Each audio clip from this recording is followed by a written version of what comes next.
क्या करो इसके लिए आप सेक्शन नंबर्स का प्लेसमेंट चेंज हो रहा है, but it is old wine new bottle, so there is not substantial change, तो पूरे कॉन्सेप्ट ही बदला।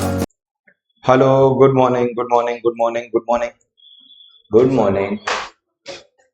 Let's go ahead. We are doing CA, inter, tax, direct tax, NTTI, heads of income, taxable income. We are doing a chapter called taxable income, income from house property, charging section 22. हाँ चलो, 3 conditions to tax and income under house property. जल्दी बोलो, the ones who are absent are the first target. What are the 3 conditions? बोल तो you should go through, no? There is a recording available. Evening वाले में I am recording in their system only. Notes तो you could have gone through, no? Notes नहीं था? Notes का access कैसे मिलता है? You just explain it to her. अभी नहीं, lecture के बाद. See, if you remain absent, it is your duty. You randomly walk in the middle of any chapter. तो सुबह you are only spoiling your sleep because you are not going to understand anything now. And with so many facilities, offline, online, recorded, PDF available, unlike once upon a time where we used to write notes on the class board and we used to erase it. इतनी facilities के बाद भी if you don't remember, that means aren't you doing injustice? Please make sure that, and we are in the most important and most complicated part of the syllabus. You have to take this part more seriously than anything else. So 3 conditions. What are you doing? 3 conditions to tax and income under house property. That is building, owner, not doing business. Once these 3 conditions are fulfilled, then rental income will be taxed under this chapter. Full or part? Both. Residential or commercial? Both. But we have to pay tax on annual value, that is capacity. We are done with the most important and the most complicated part of the chapter, that is calculation of gross annual value. That's the most important part. The faster you speak, better it is. Step number 1, without looking, municipal valuation given. Step number 2, fair rent given. Step number 3, expected rent, whichever is higher. Step number 4, standard rent again will be given. Step number 5 is the market rent, ALV. ALV is standard rent or expected rent, whichever is lower. Ye market rent. Now you say what you have earned, that is actual rent. Because what is GAV? What was the song we learned? ALV or actual, whichever is higher. मतलब actual rent or market rent, whichever is higher. Actual also will be given, but in actual there will be 2 options: received ke receivable. If you fulfill conditions, then we take received. If you don't fulfill conditions, then we take receivable. But rule will not change, ALV or actual, whichever is higher. And then after deriving GAV, we still did one more step. The last step was the most complicated. In your actual rent, you will add vacancy period ka rent, but SOP period will not be considered as vacancy. So actual rent may add rent of the vacancy period and make it comparable. So we will compare E and G, but choose between E and F. If E is higher, E is the answer. If G is higher, F is the answer. Then municipal tax is only if paid by owner, and percentage may if they have given to apply not on GAV but on municipal valuation. That's the reason why we are doing municipal valuation. NAV is only the difference. SOP may NAV will become 0. We also did standard deduction 30%. It will cover everything, but only interest and municipal tax ka separate deduction. And then by the end we reach the last thing, that is interest. Interest matlab whenever you acquire property out of borrowed funds, there will be interest cost. Deduction will be on due basis, whether paid or unpaid, but only simple interest. If it is outside India, ensure that you deduct TDS, otherwise you won't get deduction. I think we also did points E and F, did we? The purpose of loan should be purchase, construction, repair, renewal, reconstruction. No 6th purpose allowed. Remember Chiran ka excitement? Kya? He acquired house with own money and then borrowed money for getting married. So not allowed. And what was the financial advice here? Use your own money for marriage expenses and take a home loan for buying the house. So you will get the deduction. And if to repay this eligible loan, you take another loan. Basically, you are changing your bank. The second wala loan also, it is going to be allowed. This brings us to the last and final point under interest with which calculation of income from house property will get over, and once calculation of income from house property is over, some other general points are remaining, and after other general points chapter only will get over. We have to only do the question answer. So point number G, last point. If your property is let out property, think about it. Are you offering some taxable income in this property? The rent, actual rent or market rent, whichever is higher. And if your property is DLOP, deemed to be let out property, are you offering some income on this property also? In fact, without earning.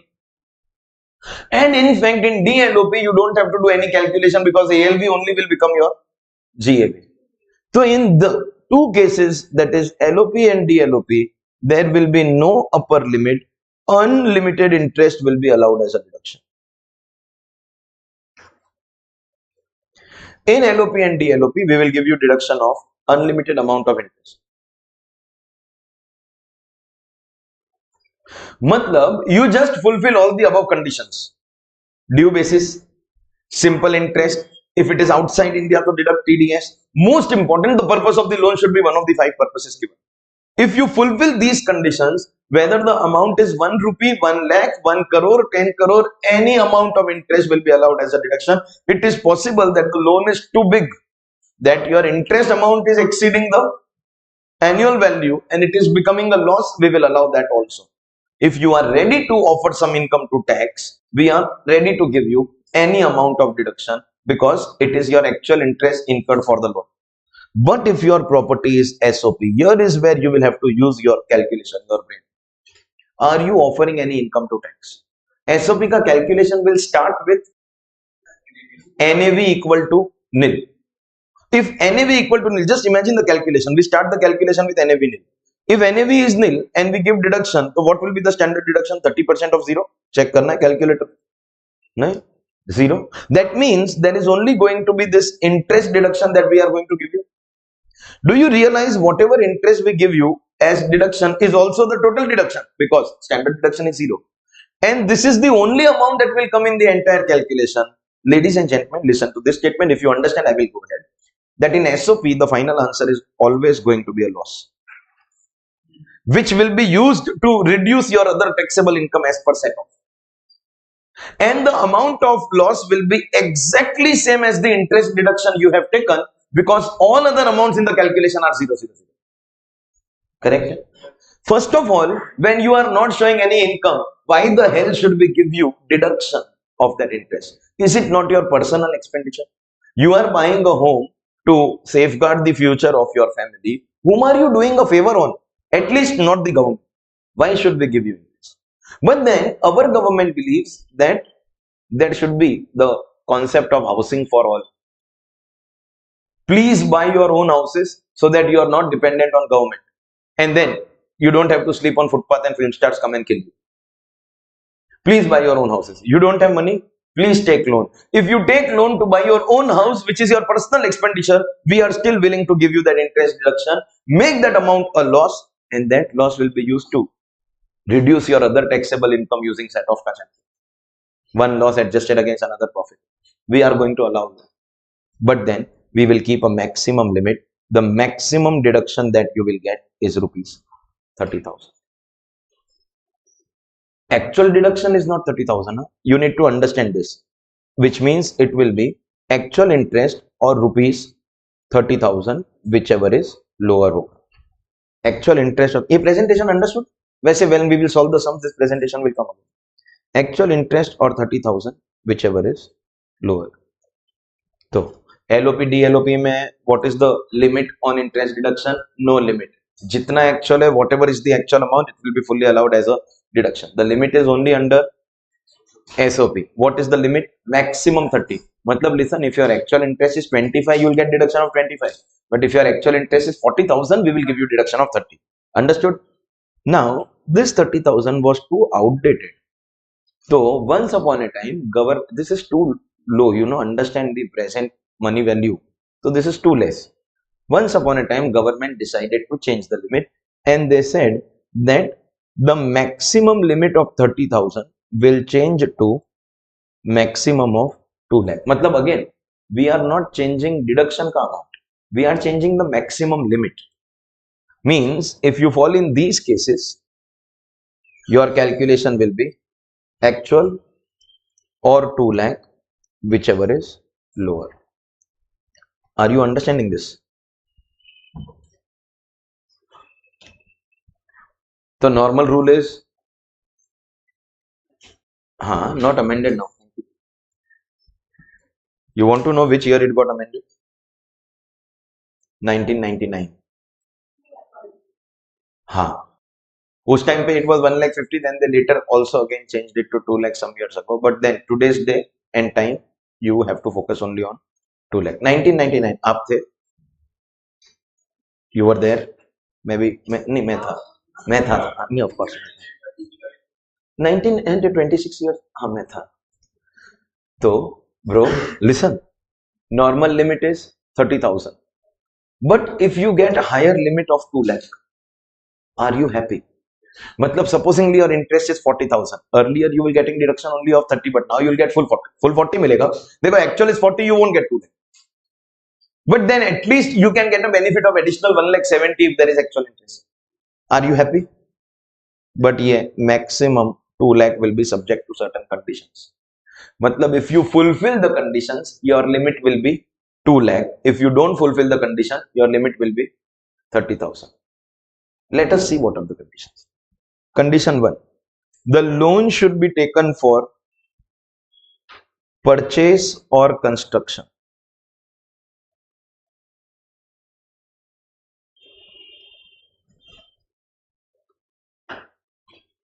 If the loan is for purchase or construction, your maximum limit will be 2 lakh. Matlab if the loan is for repair, renewal, reconstruction, then the maximum limit will be 30,000. If the loan is for any other purpose, then the maximum limit will be interest not allowed, not allowed, not allowed, because only 5 purposes are allowed. So 0 deduction. That means there are 5 allowed purposes. Usme se if you have purchase or construction, then we give you maximum limit of 2 lakh. But if it is the other 3 purposes, then we give you maximum limit of 30,000. Correct? Hai? This loan should be taken on or after 1st April 1999.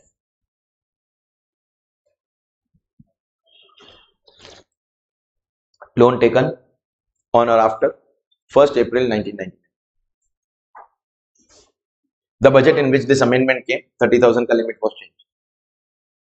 26 years before most of you all were born. I doubt if anyone here was in existence at that time. No, intermediate ka class. Final may we still get some students who were in existence, who are running a little late. So sir, today by teaching us 30,000, are you not wasting our time? 30,000 ka koi relevance? Relevance? What do you think? Why? No.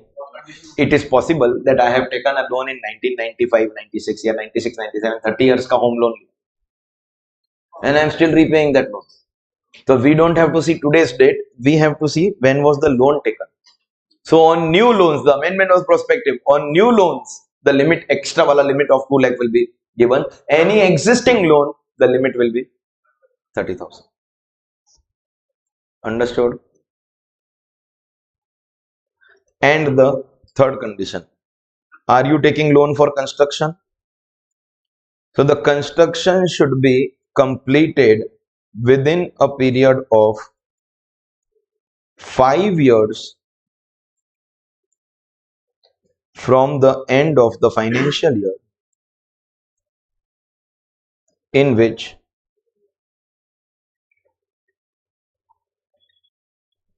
loan was taken. 5 years from the end of the financial year in which the loan was taken. Sir, supposingly I take a loan today, 11th October 2025 for construction of my house. Is it purchase or construction? Condition 1 fulfilled. Is it on or after 1999? But now complete your construction within 5 years. 5 years you will not count from today. 5 years will be counted from end of the year. Means if I take a loan on 11th October, my 5 years will be counted from 31st March 26. And I'll give you a focus ka financial advice. Take the loan in first week of April. So you end up getting 6 years. Because that full year plus 5 years. Which is good enough time to complete any construction. Only if your construction gets completed in this much time, we give you higher limit of 2 lakh. Please understand, if I dissatisfy any of these conditions, it's not a crime. I will not go to jail. My maximum limit will be 30,000. And if I fulfill the conditions, my maximum limit will be 2 lakh. That also only in SOP wala cases. Matlab, if my property is LOP, DLOP, all this is not applicable only. LOP, DLOP mein your actual interest 1 rupee, 1 crore rupee, 100 crore rupee. Subject to all the above wala conditions. Simple interest, due basis, outside India, TDS, 5 purposes. LOP, DLOP, unlimited interest will be allowed. But under SOP, there is a maximum threshold. What is that maximum threshold? Normally, 30,000. But upon fulfillment of 3 conditions, you will get higher limit of 2 lakh. The 3 conditions are loan taken for purchase or construction, loan taken on or after 1/4/1999, and construction completed within 5 years from the end of the year of loan. Means if loan is taken for the other 3 purposes, the maximum limit will be 30,000. If loan is taken before 1999, the maximum limit 30,000. And if the construction is not complete within 5 years, then again maximum limit will be 30,000. And whether 30,000 or 2 lakh, remember that's not the final answer. It is actual or 30, whichever is lower, or actual or 2 lakh, whichever is lower, because 30 and 2 lakh are maximum limits, not the final answer. Understood? So LOP, DLOP, unlimited, and SOP mein maximum ka 2 options based on conditions.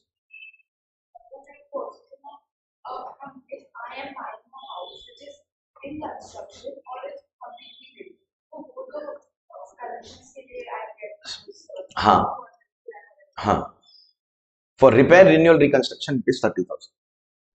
And before you ask me, let me clarify one more thing. Sometimes we buy property under construction.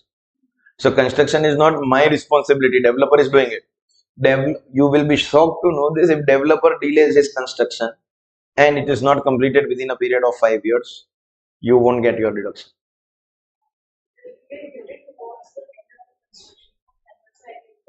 5 years में construction is not completed, whose fault? Developer का fault. You will have lifetime limit of 30,000.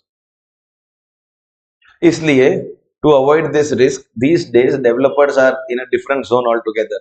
They don't consider your loan only till the date of CC. मतलब they have something called a subvention scheme, pay only 5%. Don't pay anything. That 5% will work as your down payment. Then they will peacefully complete the construction, which can be more than 5 years also. Till that time, we will not take the loan. Once the construction is complete, then you will be declared owner of this house, then bank will pay that money, and that will be considered as your date of commencement of loan. So that there is no EMI during the under construction period. Developers in their advertisement write, no EMI still possession, no EMI still possession, to make their projects attractive. They themselves have tie-ups with banks. Well, you want to buy my property? आपका loan का paperwork I will do. Because they are desperate to sell their inventory.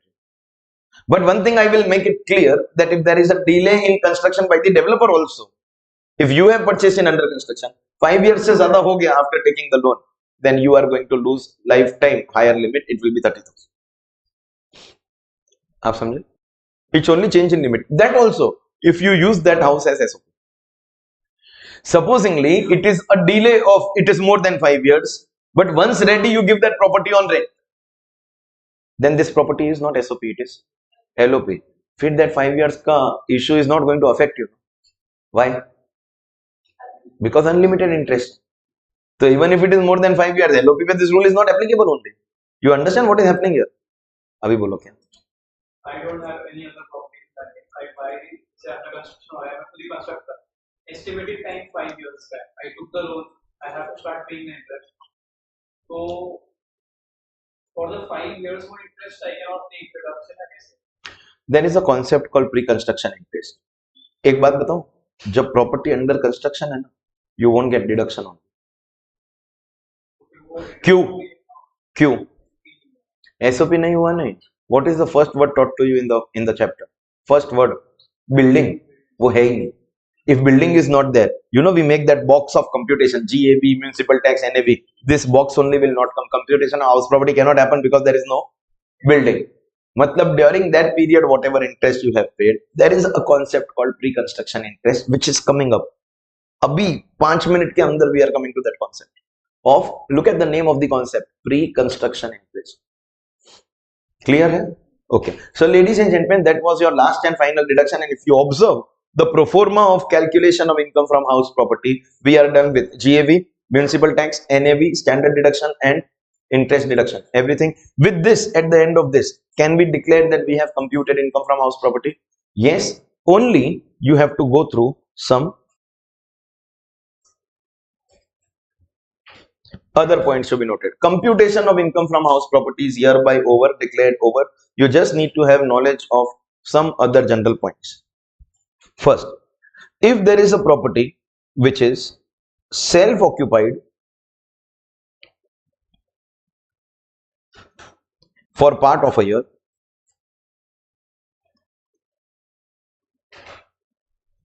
and let out for another part of that year, 6 months you stay, 6 months you give on rent. That means, can I say we will have to take proportionate GAV, 6 months GAV is 9, this property will be considered as let out property, because ladies and gentlemen, even if the property is given on rent for 1 day, it will be considered declared as let out property. Correct? We have studied this before. Second, a concept called divisible units. This is probably that one issue on which some of you all had maximum discussion with me. We are talking about something called a Jodi flat, or a, we used to call it duplex until I interacted with Sobo kids who call it duplex. It's a duplex, it's not a duplex. Chalega? Whatever you say. Now listen, we discussed this, that if they are two separately identifiable units in municipal records, but they are adjacent to each other, we consider them as one unit. Ye correct? But then, when we consider them one unit, remember that it is not even compulsory to demolish the wall. Yeah, it can be one above the other. It is not compulsory to make a staircase inside. Because we have that internal partition, and municipal records mein, they are two different properties only. What I decide is, I use this part for my residence and I give this part on rent. Because वैसे भी we have a wall, no? This total big Jodi flat is too big for my family. Supposingly I break the wall, then either I give the full thing on rent or I use the full thing for my residence. It will be considered as one house only. But as long as I have the internal wall, they are two separately identifiable units. Can I stay on rent in one of them and let out the other one? Internal wall has separate entry.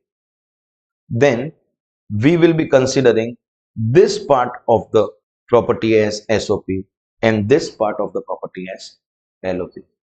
But this is possible only when they are separately identifiable units. In one big office or one big house, you give one room on rent or one cabin on rent.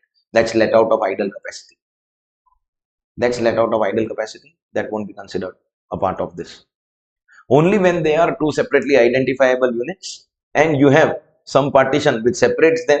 One portion you are giving on rent, another portion you are living, and therefore you have to mentally imagine that they are two different properties. In any case, income tax calls them two units of one property. So you have to count them as two different properties and apply the respective rule. The one you are living, you have to apply SOP ka rule, and the one you give on rent, you have to apply LOP ka rule. Clear hua?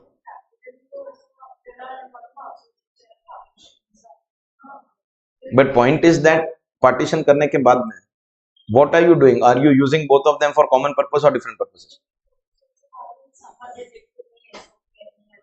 जो rent पे दिया है, that portion is LOP. मेरा खुद का example दूं. I have an office in this area. It's a 15 feet height wala office, and in that building it is, okay, because all the offices have done what, एक gate ऐसा width है, okay. तो I have made a staircase here और ऊपर का portion अलग कर दिया। I have made one get here for नीचे वाला office, one get here for ऊपर वाला office. So the one who has taken ऊपर वाला office will use the staircase directly and go up separate gate. And the one who will use this gate will only be able to enter the lower wala floor. My initial plan was that upstairs I will give on rent and नीचे वाले floor पे I will run tax का coaching only. But then I got a good tenant वाला भाड़ में जाए, I will give both of them on rent. अगर ऐसा होता that bottom वाला office I am using as my office and ऊपर वाला I am using given on rent, so I am able to identify the two of them separately. अब मैंने बनाया उसको. Now I am coming to that. ये no one has municipal corporation officers at home. वैसे मैंने address नहीं दिया. I just said near by. Let me admit it. What I have done is illegal construction. So this is one property. So I have an agreement with the tenant. In government records, it is that one tenant who has taken my entire office on rent. So ultimately, what is the paper saying? One tenant who has taken the full property. लेकिन ये अगर identifiable two separate properties in municipal records होता, then one portion will be considered as SOP and other portion will be considered as LOP. हमारे native places में there are bungalows owned by people where there is ground plus ऊपर वाला floor. So what happens is there are some people who want to maintain their bungalow. So what they do is they cannot go all throughout the year. Maybe once in a year, winter के months में राजस्थान में you can enjoy a lot. तो winter के months में we go over there. तो ground floor we have reserved for ourselves. But वो first floor जो है बाहर से we have created a separate staircase and we have given it to someone on rent. But I'll tell you what, with that guy we don't even have an agreement. Every month cash आता. The topic is over. It is SOP. There is no record of this property going on rent. कोई नहीं कर, वहां पे लोग ही नहीं है. वहां पे लोग पानी के भी. राजस्थान किधर?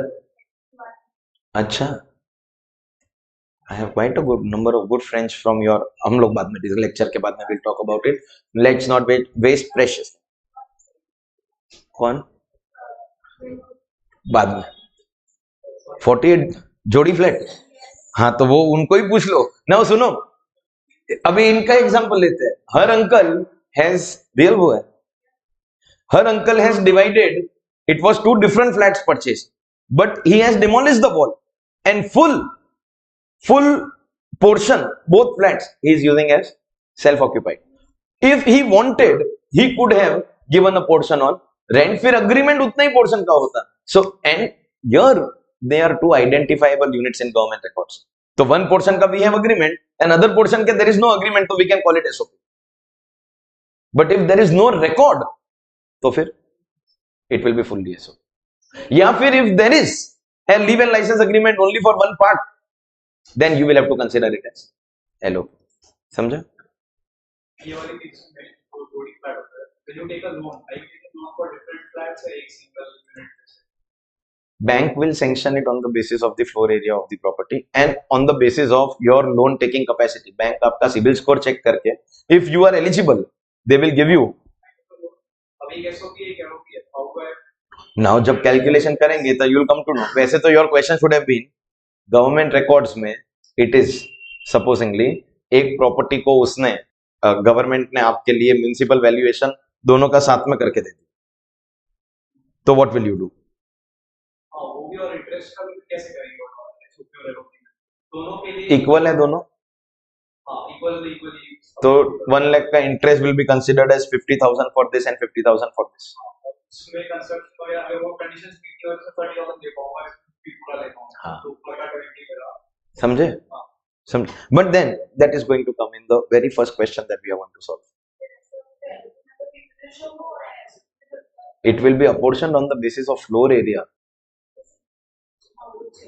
हाँ. And floor area तो clearly mentioned in the agreement होता है. What is the area? Wall का शिफ्ट आप कर भी दोगे then also one thing you understand. अच्छा मतलब LOP वाले पोर्शन को छोटा कर दो. नहीं ऑन पेपर तो SOP LOP are equal. Correct है। आप एलओपी को बड़ा करके you are getting more rent out of it and you are what are you trying to do, पर पेपर पे तो आपको इक्वली करना पड़ेगा ना। It will be always on the basis of what documents you have. Is that clear? But I truly appreciate the fact that you guys are interested in things that are happening in real life as well, because there are always some students, especially when it comes to inter, sir, equal apportion karna hoga exam mein sum aayega, I will solve it, to hell with what is happening in real life. Inter students usually have that tendency. Sorry?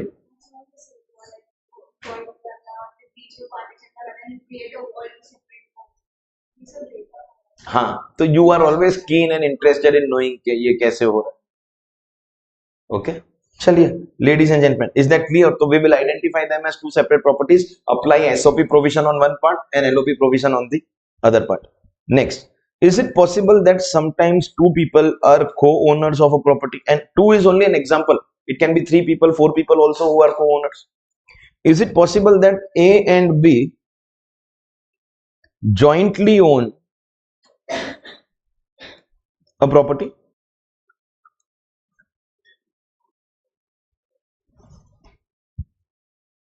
Possible है? So how to calculate income? First of all, understand annual value is not of A or B, annual value is of the property. You understand? So for a moment, close your eyes and imagine that there is no co-ownership, there is one property. Calculate GAV of the property. Calculate municipal tax paid of the property by whichever owner, because paid by owner. So you will get NAV of the property. Then give deductions, standard deduction 30%, and interest on the loan taken. And I'll tell you what, even if there are co-owners, no, in the banking record, interest is registered, matlab loan is registered in the account of one person. And from that one person's account, the EMIs are deducted. So whatever is the due interest, give deduction. Is that your income from house property of this property? Ignoring that there are multiple owners, this final answer you will apportion, because you know there are multiple owners. Now this fact you will have to take into consideration. You will apportion the final answer between the multiple owners in the ratio of ownership, which of course if not given, so you will for exam purposes take equal.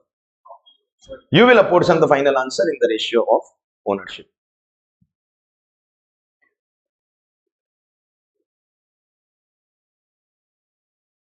Matlab you don't have to apportion GAV individually, your municipal tax or NAV. What will you apportion? Final answer. Final answer will be apportioned in the ratio of ownership.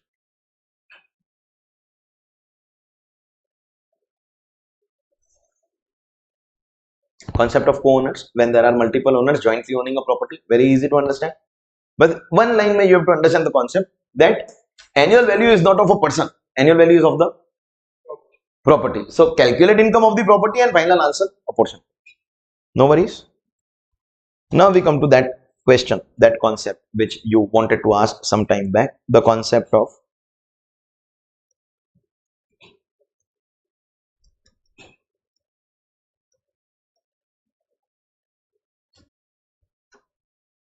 pre-construction interest.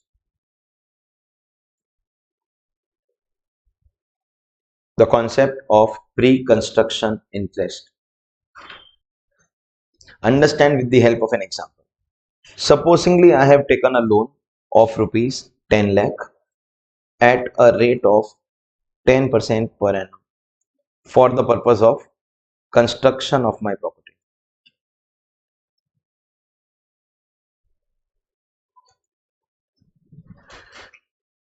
What is the annual interest due? 1 lakh.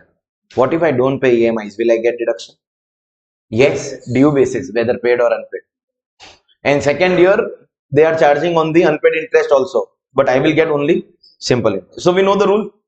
Chalo, fantastic. The date on which I took this loan was 1st April 2022. So I am asking you a ridiculous question, insulting question. From which date bank will charge interest? Obviously from the date I take the loan. But now the property is under construction. So if the property is under construction, I will be paying my EMIs of the construction phase. The construction of the property got completed on 1st April 2025, which is it within 5 years from loan? So by the way, one thing I'll tell you very clearly, and 5 years is relevant only for SOP, that also only for deciding limit. LOP hai, 5 years is irrelevant. Come on. SOP hai, I am okay with 30,000, so again 5 years is irrelevant. But here too we have completed within 3 years. This is going to create a practical issue for this property owner. Let me explain how. Let us talk about the first previous year, 22-23. First previous year in the story is 22-23. Is there any interest that is due in this year? How much is that interest? 1 lakh. Full year ka? Because 1st April only you've taken the loan. How much deduction you will get during the year? Q? Due basis. But because you asked it some time back and I answered it at that time only, you won't get any deduction as there is. First word to trigger income from house property is building. If there is no building, that box of computation which we make, GAV, municipal tax, it will not come into existence only. Because house property ka condition only is not satisfied. Building is under construction and therefore nil. Ye correct hai? What about now? It's easy. 23-24. Do you understand same thing? Because there is still no building. What about 24-25? Same. Now everyone focuses on year 25-26, please. Assuming that the loan is still unpaid, देखो, interest will come only as long as the loan remains unpaid. Supposingly I take a loan here, interest is becoming due. Lekin I am in stress because I am in the EMI trap. I am working double triple shift. One day I get a call from my extremely rich father-in-law. He's like, why are you in so much stress? I said, I have got EMIs ka burden. He said, okay, how much money you want? He transfers it.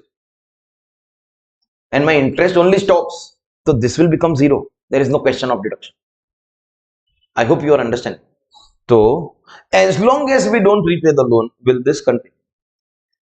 But now will there be a change in the third column? Question number 1, do we have the building?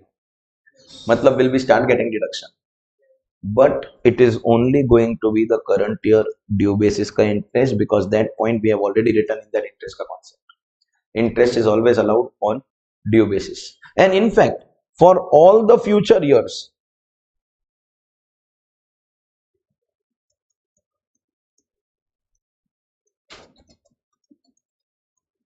till repayment.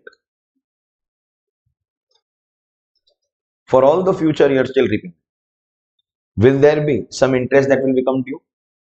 And will I get deduction of the current year interest on due basis? Matlab, here is where we will have to draw the line. We are talking about this interest. Let me write the amounts. We are talking about this interest. What is the total interest of this period of 3 years? Can I call this the pre-construction period, the pre-construction interest? Did I get deduction of this 3 lakh in the year in which it became due? Why? Because there was no building. And am I getting deduction after the building is ready? No, because it is not the due interest of the current year. Current year ka due basis you get deduction. So we did not get deduction in that period. We are not getting deduction in this period. This total is going to be called our pre-construction interest. This 3 lakh rupees is our pre-construction interest. Don't you think it is unfair? Think about it. You only asked this question some time back. Sir, I take a loan and I start paying EMIs. It is under construction. That means I am paying interest. But unfortunately, I am not getting any deduction. Sir, why am I not getting deduction? Pehle no building. And then once the building is ready, only due basis. So they are not going to be unfair to you. We are going to give you deduction of pre-construction interest also, as per the following calculation. First, you calculate your total pre-construction interest, which in our example is rupees 3 lakh. Do you understand? It was a small period of 3 lakh in our example. This period could have been 6 years, 8 years, 10 years. It can be more than 5 years. If it is LOP, it does not make any difference. SOP may be ठीक है, 30,000 का limit. Period can be anything. and we can't give you deduction of that entire interest against income of one particular year.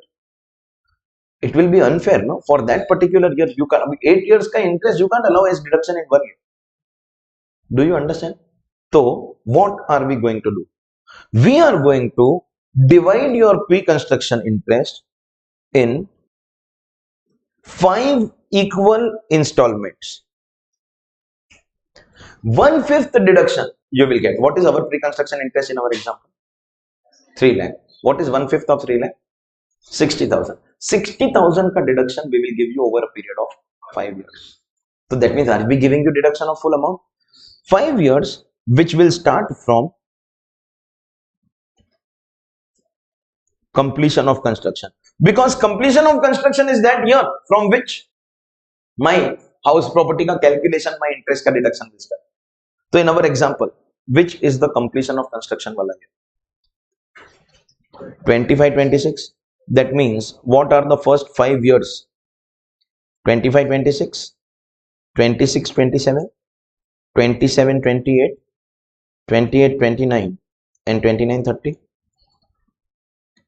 Will I start making calculation of income from house property for these years? So will there be GAB, municipal tax, NAV, standard deduction? Will there be interest deduction? The interest deduction now will be of 2 parts. First, is that some current year due interest? And I'll tell you what, this current year due interest will go on till repayment.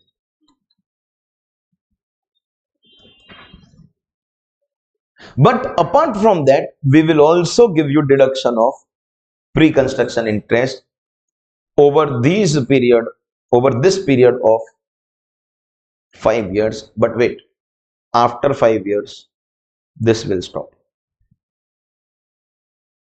because we have given you pre-construction interest deduction over a period of 5 years. That means, once your construction is complete, for the first 5 years, what is going to be your deduction? Current year plus 1/5, current year plus 1/5, current year plus 1/5 of pre-construction.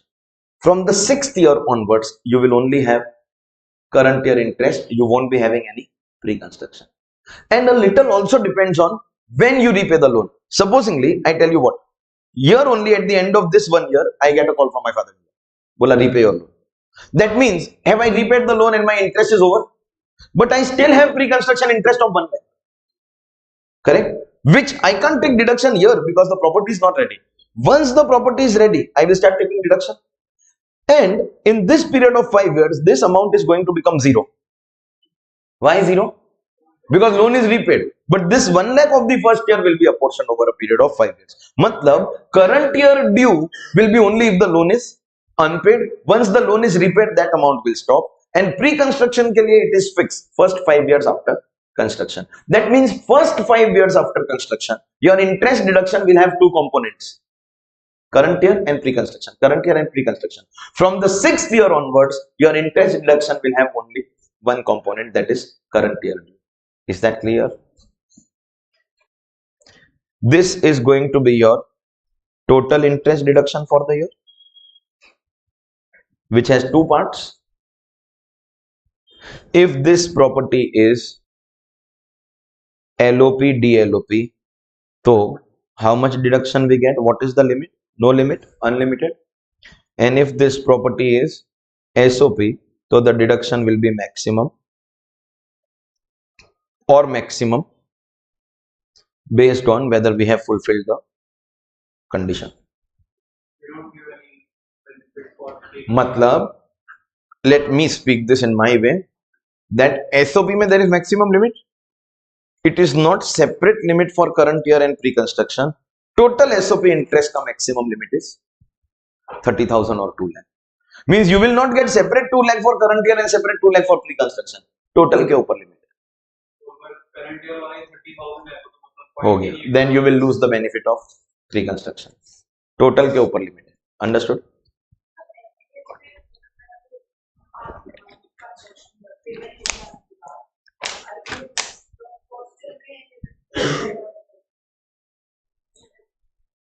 कभी भी दो ना.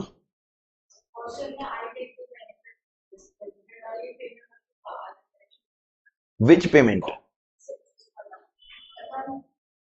When my interest is 1 lakh per year, so first I get a salary and take the benefits. But only that year का benefit you will be able to take. No? That year and 1/5 of pre-construction. Second year में SOP हो गया.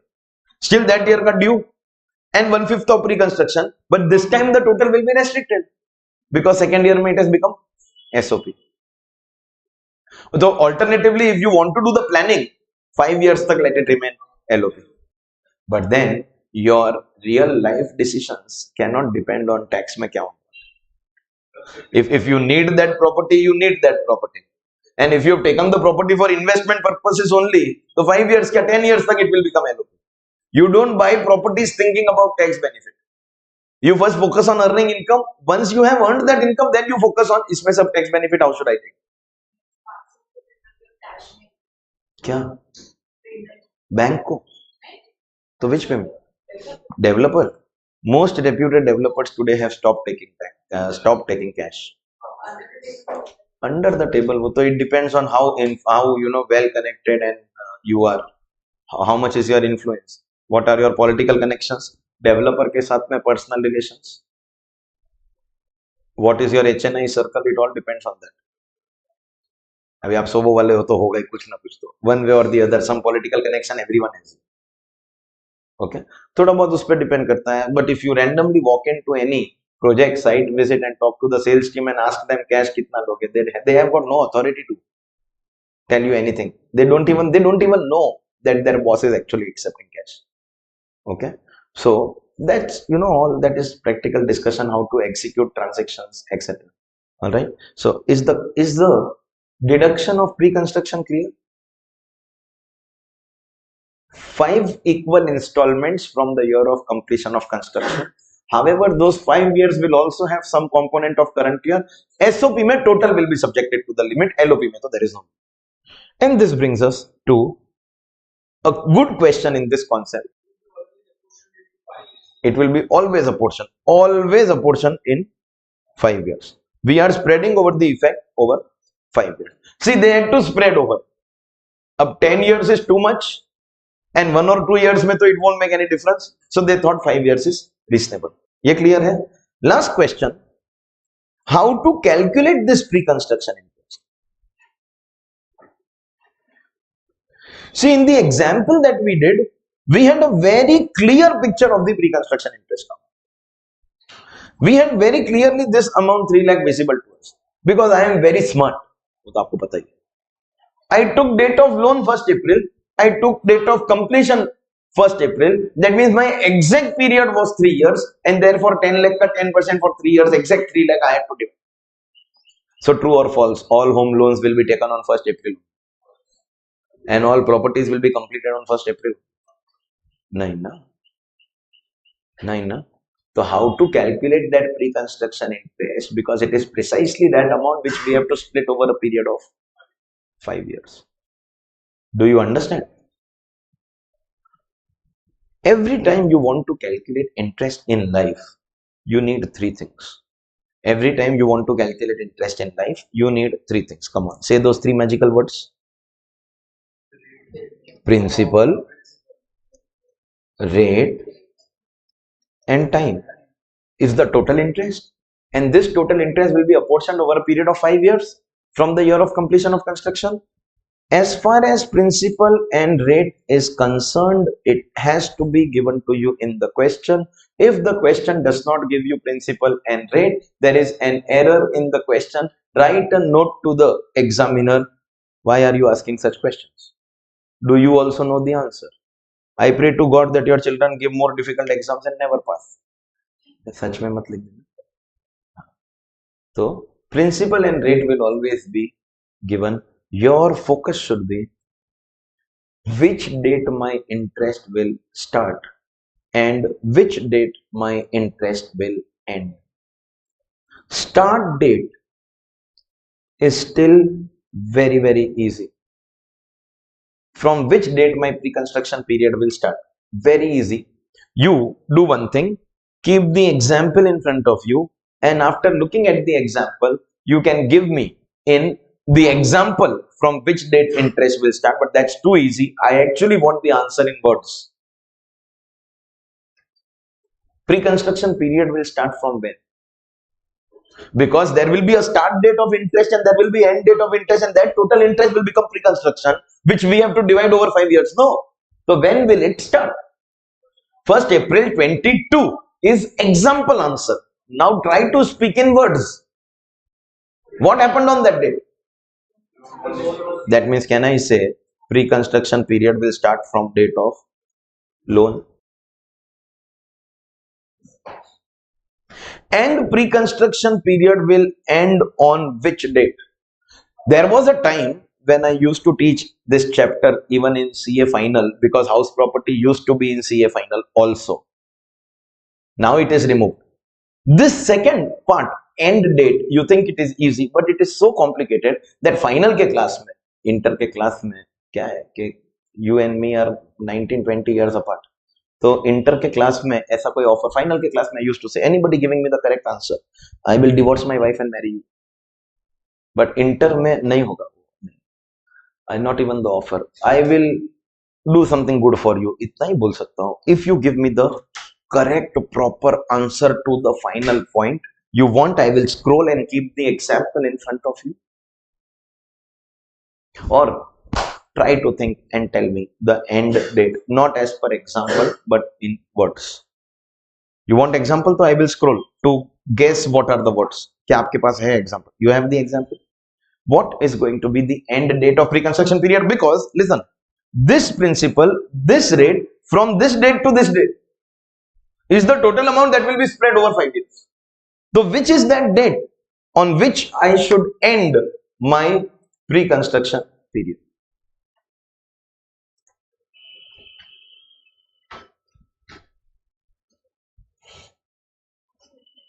First April 25. Yeah, first of all, you are giving an example. I want in words, and secondly, it is still wrong.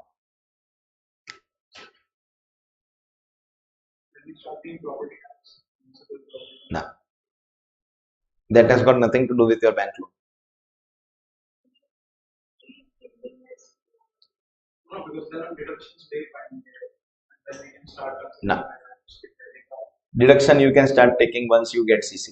Construction is completed. The completion of construction is what you are saying. What is the error in this? I'll tell you. If you say completion of construction, that means you are also including 1st of April. So 1st April can't be included in that, because from that date building is ready. So you have to correct your answer. Try to correct your answer.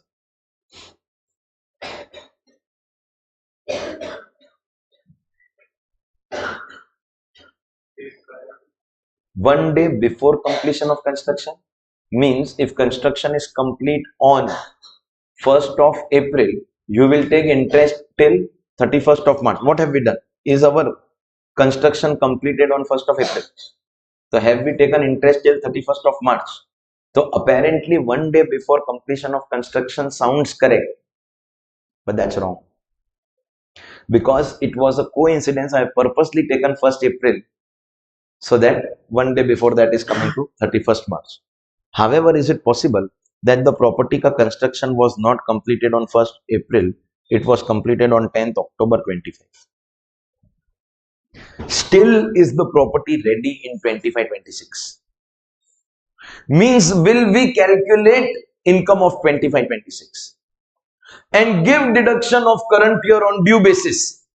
That means still I have not received deduction till last 31st March. It is not one day before, it is the last 31st March.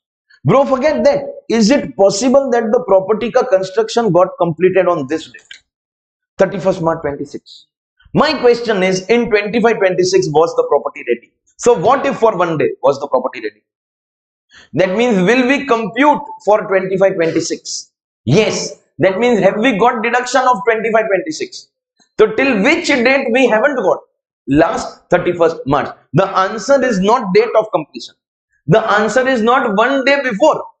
The answer is last 31st March. So even if the construction is completed on 31st March, your construction period, matlab pre-construction period, will end on the last 31st March. The correct answer is not date of completion. It is not one day before date of completion. It is 31st of March, immediately before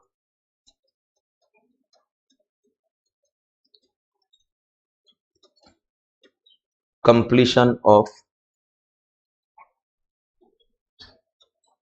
construction. 31st of March, immediately before completion of construction. Matlab 1st April ko if I complete, then also last 31st March. 10th October if I complete, then also last 31st March. 31st March if I complete, then also last 31st March. 31st March before completion of construction.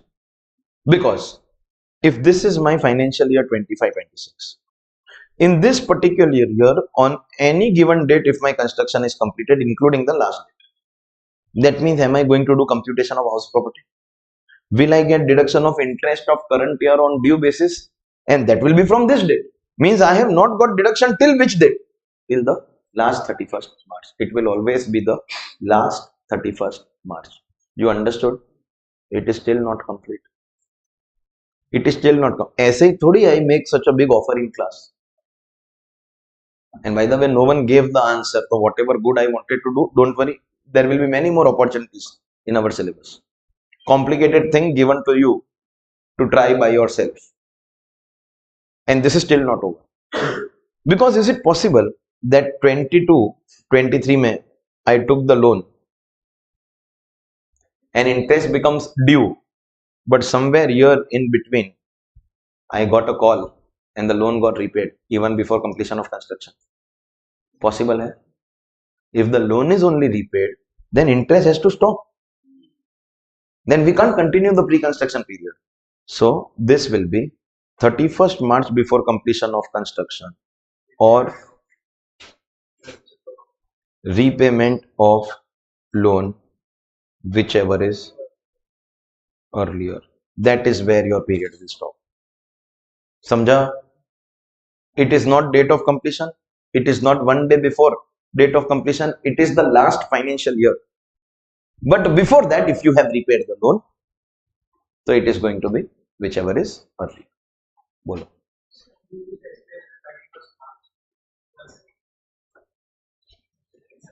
My construction completed in the financial year 25-26. Correct? It can be completion on first date, like my original example. It can be construction completed on 10th October. It can be construction completed on 31st March also. On any date during the year, if I have completed construction, so my question is, in this financial year, was my building ready? Even if it is 31st March. Was my building ready? If the building is ready, that means house property computation will start. GAV, municipal tax, NAV, standard deduction, interest deduction. That means I will get deduction of interest of current year on due basis. And current year due basis means this full period ka interest I will get deduction in this computation. Matlab is the year of completion ka full deduction already taken in the current year. So till which year I have not received my deduction? Last year. If current year ka I am getting deduction, तो किस date तक का interest का deduction I have not received, and therefore it is 31st of March before completion of construction. In fact, even if completion of construction takes place on this 31st March, pre-construction period will get over on the last 31st March. But if in between repayment has taken place, the loan is only over. So we have to stop. Abhi clear hua? Which one? Completion of construction took place on 10th October. That means last 31st March tak ka pre-construction, and then current year ka full interest will come in the current year due basis wala. And then pre-construction into 1/5 plus current year due ka total will be your deduction. If it is LOP, DLOP to unlimited. If it is SOP to restricted to the maximum. Clear hua?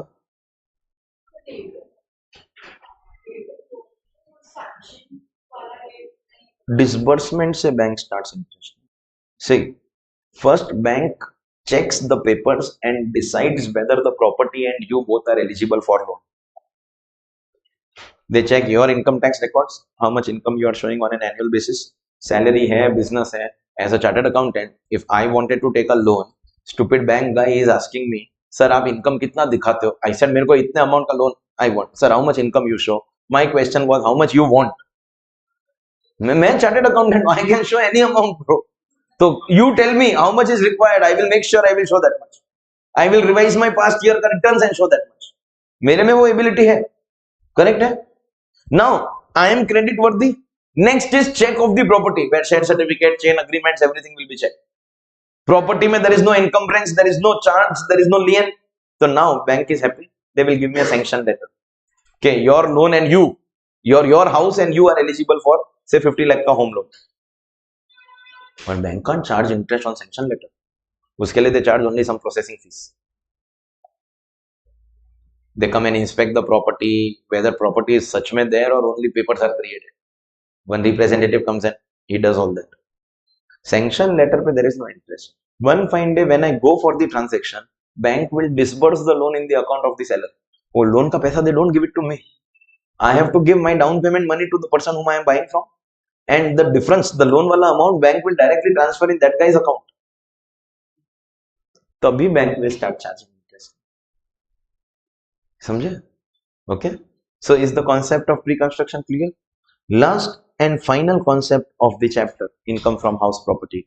Ladies and gentlemen, if supposingly you have had any recovery of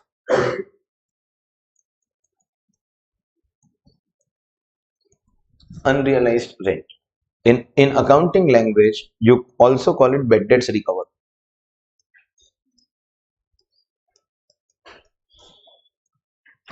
Or there is recovery of something called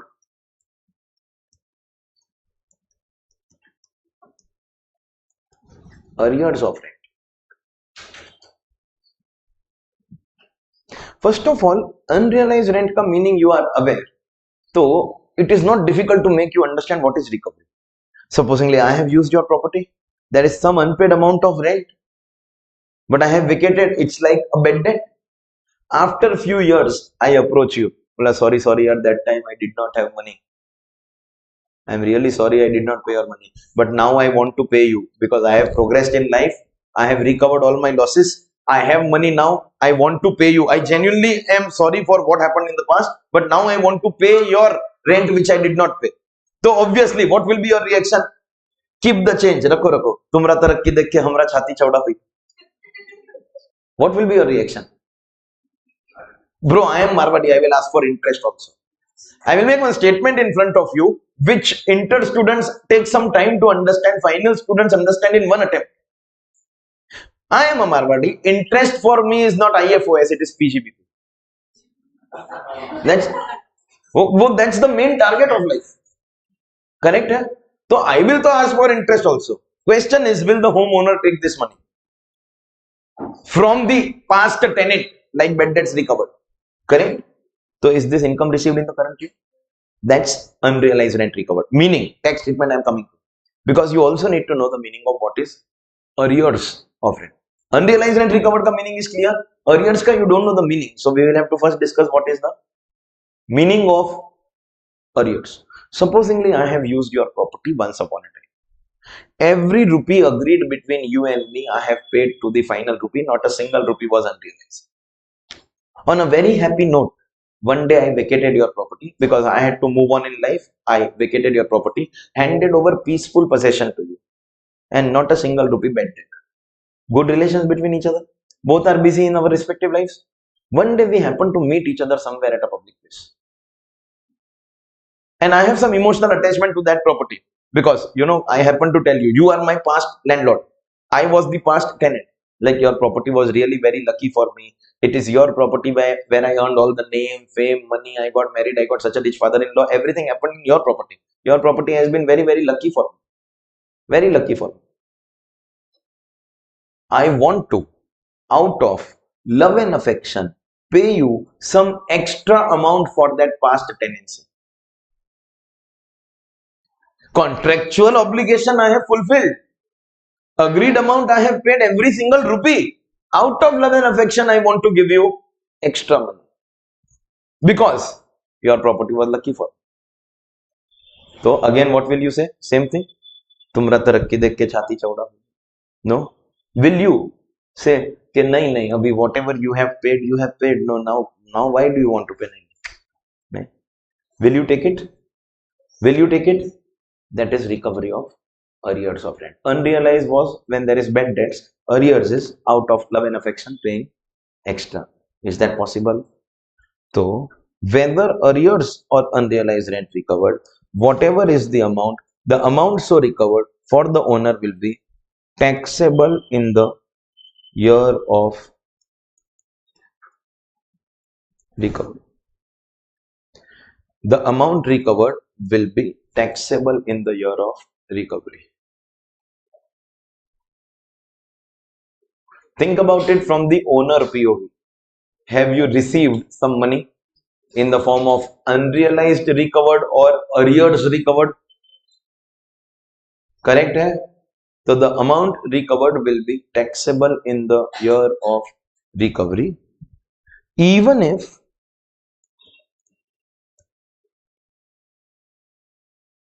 assessee is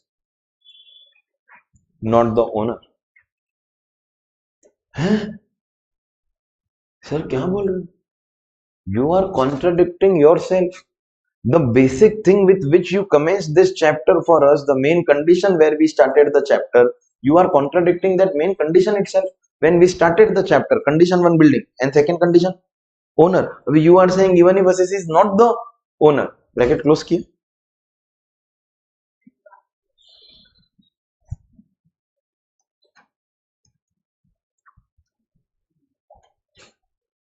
Is being owner compulsory for income from house property? Yes. If you are not the owner, income from house property can never arise. For income from house property to arise, you have to be the owner. You were owner once upon a time. At that time, I used your property. One fine day, I vacate your property. And you are busy in your life, I am busy in my life. In fact, you have also sold the property. Now I approach you to give you some unrealized rent ka money or arrears ka money. Will you still take it? Or will you say, no, now I have sold the property? You will still take it? Now, while you are not the owner now, the year to which the rent pertains, the year to which the rent belongs, at that time were you the owner? That means being owner is compulsory. Being owner right now is not compulsory. The year to which it pertains, you were the owner, and therefore it will be considered as income from house property. And from this amount so received, we will give you a standard deduction of. Standard deduction is how much in house property chapter? Flat 30%. After taking the standard deduction, this will become final amount taxable, because here also it is possible no, that against the tenant we might have incurred some court case ka expense for recovery and all. We might have filed a court case for recovery of money. So this 30% will cover all my expenses. As a clarification, you won't be getting any other deduction because it is assumed that your standard deduction is covering all your expenses. It is like a notional basis only. We don't want you to keep records of every single expenditure incurred. So standard deduction mein we are giving you full amount. If that property is still किसी और को, and then this extra amount of किसी और को मतलब you have sold or you are still the owner? I'm still the owner. You are still the owner. Okay, you give it to someone else. First thing is, Suno, I'll explain. First thing is current year the property LOP? In fact, it can be SOP also. First, you will solve full current year ka thing as SOP or LOP. Come to the final answer of the current year. Once you get the final answer, in that amount, you will add 70% of your income. Sir, 70 kaise aaya? By giving 30% standard deduction. So, on the final answer of the current year, after doing all adjustments of current year, last may we just have to add this recovery ka amount, and this will be added even if in between you have sold the property. Clear हो?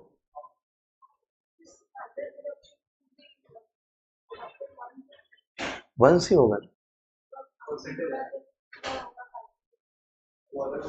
That was the year in which we had given the property on rent. and today we are getting extra money in the form of recovery. So wo jo extra money you are getting in the form of recovery, against that amount we are giving the deduction. Understood? Your special of the trade, what people doing some scams when we why would people? नहीं, some states में rentals get revised retrospectively. अब मैं तो क्या बोलता हूँ कि supposingly you want to continue in my property, I am saying now my rent will increase by 10,000 per month, and if you want to continue, you have to give me 10,000 per month extra retrospectively. लेना है तो ले, नहीं तो छोड़. And if you are genuinely interested in continuing in my property, so you have to pay that. Okay, clear? Arrears is something which was pending earlier, we are doing it now. The word. Okay, then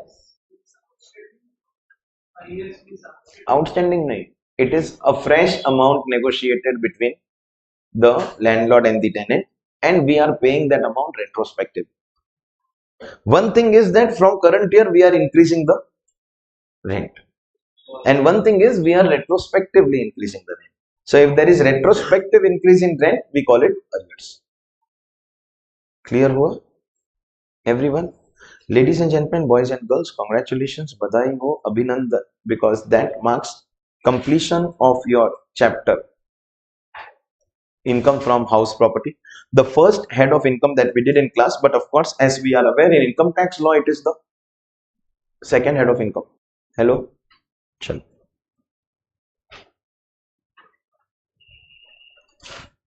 With this, we are now in a position that we will actually go and solve questions of the chapter income from house property.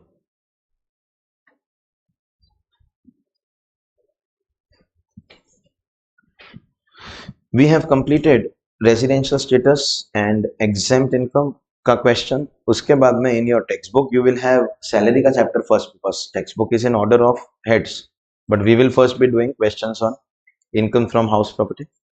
Okay. House property का chapter का theory starting on page number 69, is it? Okay, but सुनो, 71 पे जो amount है, this is not a question, this is only an illustration, क्योंकि here I have explained GAV. तो how to get GAV, some numbers are, we will go to the questions.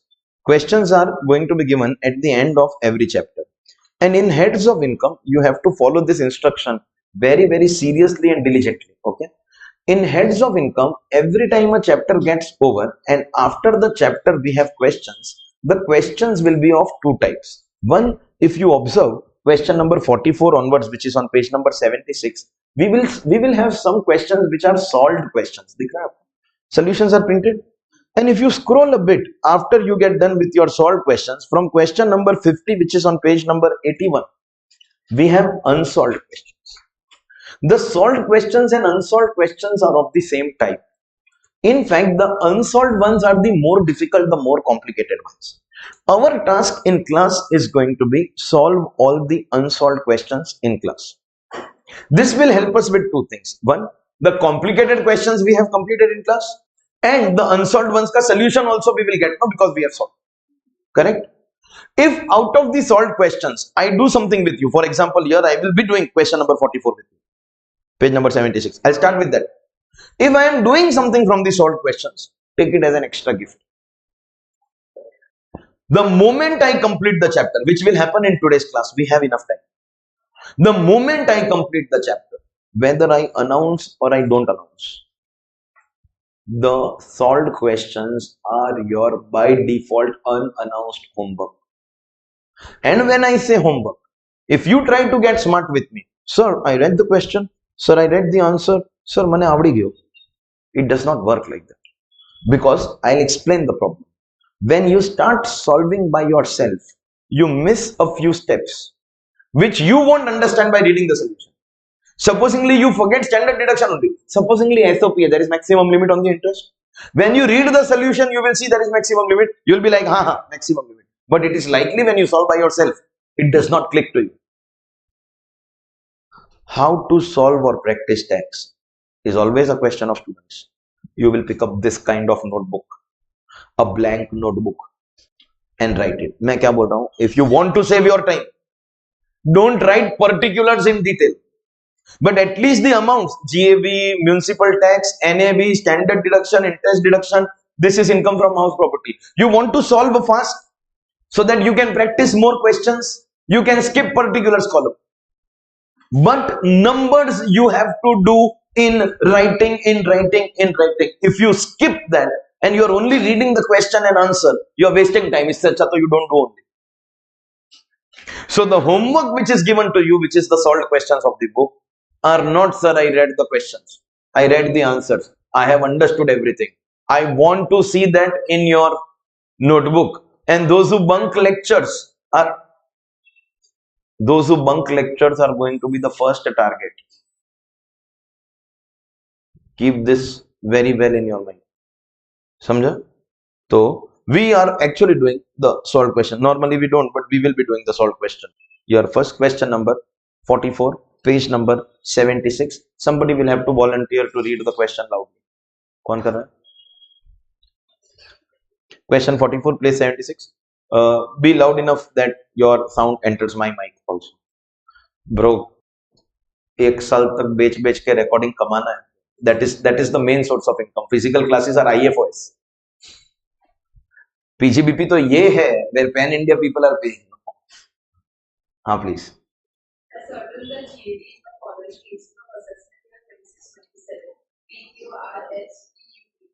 That means these are 7 independent taxpayers for which you are asked to compute the GAB. Data में what are the things that they have given you? Only read the particulars. What is the data given to you for the 7 people? Municipal valuation is given, fair rent is given, standard rent is given, AR is actual rent, vacancy period is given, vacancy rent is given. Do you understand? Once you are given this much data, how ridiculously easy it is to calculate GAB. I will do the first taxpayer P with you and develop the chronology of thinking. What should I be thinking when solving the question? First step is municipal valuation. We write it in the outer column given rupees 30,000. Second step, fair rent given in the outer column 32,500. What's your third step? Step to batao. Expected rent, which is municipal valuation or fair rent, whichever is higher. This is how I will choose my expected rent. Next step is standard rent under Rent Control Act. Again given 29,750. Fifth step, ALB or RLB, which is expected rent, the one I have ticked, or standard rent, whichever is lower. So abhi dekho, this becomes my answer. You understand? And finally, this ALB I will compare with actual rent. How much is my actual rent? Now understand. 29,750. Oh, dirty gestures, you remember? Let me do it. 29,750. 33. Not comparable. Add vacancy period rent of 3,000. Compare 36 and 29,750. Compare 36 and 29,750. Choose whichever is higher. If that 29,750 wala amount is higher, that is only the answer. If 36 is higher, 36 cannot become the answer. 33 will be the answer. Here it is easy because the actual rent without vacancy also was higher. But sometimes it won't be the case. So you have to compare what? 36 and 29,750. What is higher? 36. But if 36 is higher, so this will become my final answer. Samjha? Everyone? Chalo. Let me do one more case for you. Case Q. And as we progress further, when you do the same thing again and again, you should also focus on increasing your speed. So municipal valuation given, fair rent given, expected rent, whichever is higher. Standard rent given, that means ALB is going to be whichever is lower. Now what will we do? Take actual. 24,938 cannot be compared with 29,500 because of that. So what will I do? मजा आ रहा है हमको करने. She is having fun doing this. Do this. Compare what? 24,938 plus 3,462. 28,500. Now tell me, you are comparing which two amounts? 28,500 and 29,500. Is 29,500 higher? That is only the answer. If 28,500 wala amount would have been higher, so 24,938 will become the answer. E is higher, E is answer, G is higher, F is answer. Understood? Chalo. Now you tell me. 30 or 32, 250? Then next comparison is 32,250 with 31,500. What do you choose? Next comparison is 31,500 with 36. What is higher? 36 is higher. Listen, but answer will be this. Correct hai? Okay, next. 40 or 39? 40. ALB is also 40 because 40 to 500 or 40, whichever is low. Correct hai? 40 and 36. After adding vacancy also, if ALB is higher, that means you are only the chore. This will become your GL. Correct hai? Okay, next.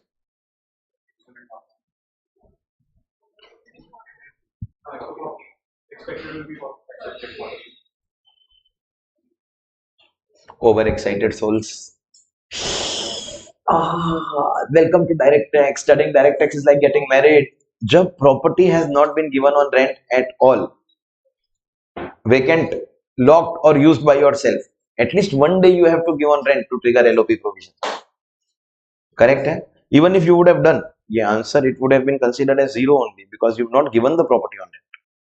And listen, we are assuming that assessee T ka, this is the first property which is taken as SOP and up to 2 we are allowed. Correct hai? So इसलिए हाँ, but then nothing else is given, तो पहला house तो will take as SOP only. Okay, चलो, let's do it for assessee U. 70 or 75? 75. Then 75 or 60? 60. Now 60 compare with 48. So what's your answer? 60. Last case, 70 or 75?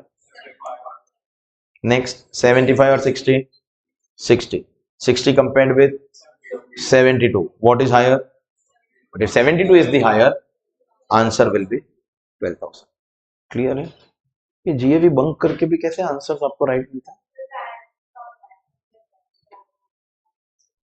हाँ, तो you bunk because of BAF. College exams. Okay. ठीक है. So I think house property and all is already a part of your TY का syllabus. First year में ही है. So you studied this long ago. Okay, fantastic. At the end of the day, you should get correct answers. Once you correct the correct circle, you circle the correct thing in the OMR sheet by doing akkad, bakkad, bambe, bo also. No one knows whether you know things or not. बात तो सही. Okay, chalo. As I told you, some of these easy ones you should be doing by yourself. This second question, Rahul Jadhav में ना, they are asking you to compute gross total income. देखो, gross total income, it won't be possible for you to calculate because there are some adjustments of PGBP and other sources also. But at least to the extent of house property ka whatever data is given, that much can you do. Suggested answer में if you will see, house property ka income is there, other sources ka income is there, and business ka income is also there. You will only do the house property wala part because you don't know the other heads of income. ठीक है? Let's come to the unsolved questions. First with question number 50. Page number 81.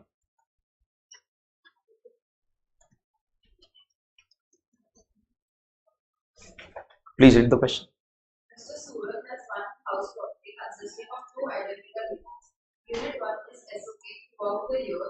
Unit 2 is LOP for 5.5 months. At 30,000 per month and SOP for 5 months and period for 1.5 months. 1 month's rent will not be realized as follows. Fair rent and municipal value of the entire house is 27,000 per month and 26,000 per month respectively. Standard rent under the rent control act is 30,000 per month. Municipal taxes paid for the entire house is 20,000, whereas payment was 20,000. Interest on loan due taken on 5,598. The entire house property is 65,000. Compute income from house property. So the required part of the question is very, very clearly put down in front of you. Compute income from house property. See, whatever they ask you to do is only going to be your heading. Computation of income from house property. But then this is one property which is divided into two identifiable units, that is unit 1 and unit 2.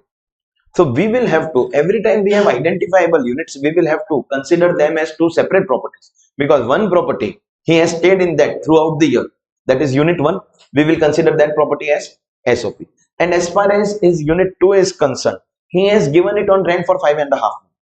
I think 1.5 months he stayed in it, and the remaining 5 months the property has remained vacant. Is that the data? Okay, 1.5 months vacant hai and 5 months he has stayed. Fair enough. Matlab let out only for 5.5 months. That means, can I say here we will have to do proportionate let out property?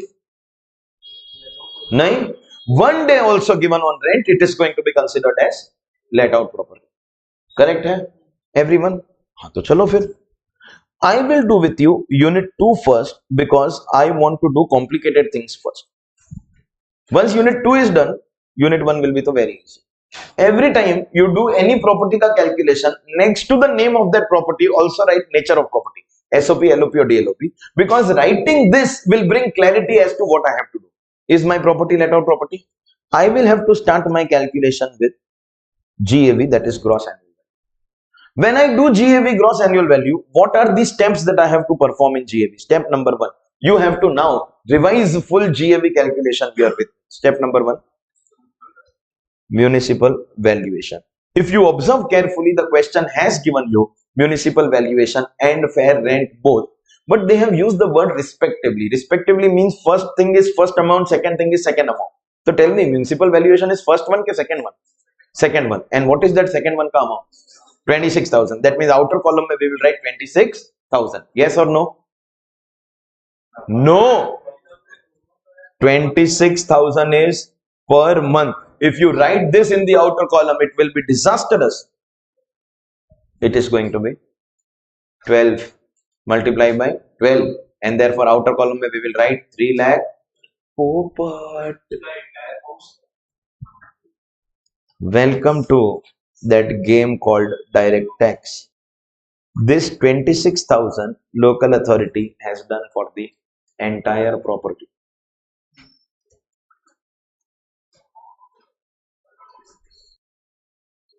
But we are only talking about unit 2. Are they two identical units? What do you mean by that word identical? It is 50-50. 50-50 matlab every amount will be considered half. Just imagine somebody writing 26,000 in the outer column and coming home with confidence that I have done everything correctly. No, that's per month and that's for the full property. So we have to multiply by 12 and we have to take only 1/2 of it. Now step number 2. Fair rent. Respectively, the amount given is 27,000. It is okay to make mistakes, but it is not okay to repeat mistakes. So now you know it is per month. So what do you have to do? Multiply by 12 and also half.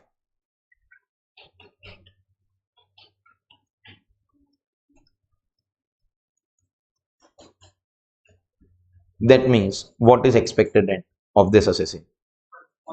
Municipal valuation or fair rent, whichever is higher. 1,62,000. What is going on in your mind is more important than what you are writing on the paper, because you will have to now identify what is going to be the next step. Standard rent under Rent Control Act. Is that also given to us? 30,000 per month. So again, what do you have to do after this? Multiply by 12 and also divide by 2. Sir, why again divide by 2? Because this is also of the entire property. So we have 1,80,000.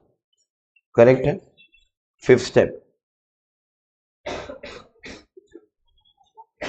ALV or RLV is going to be, ALV, RLV is the same concept, is going to be expected rent or standard rent, whichever is lower.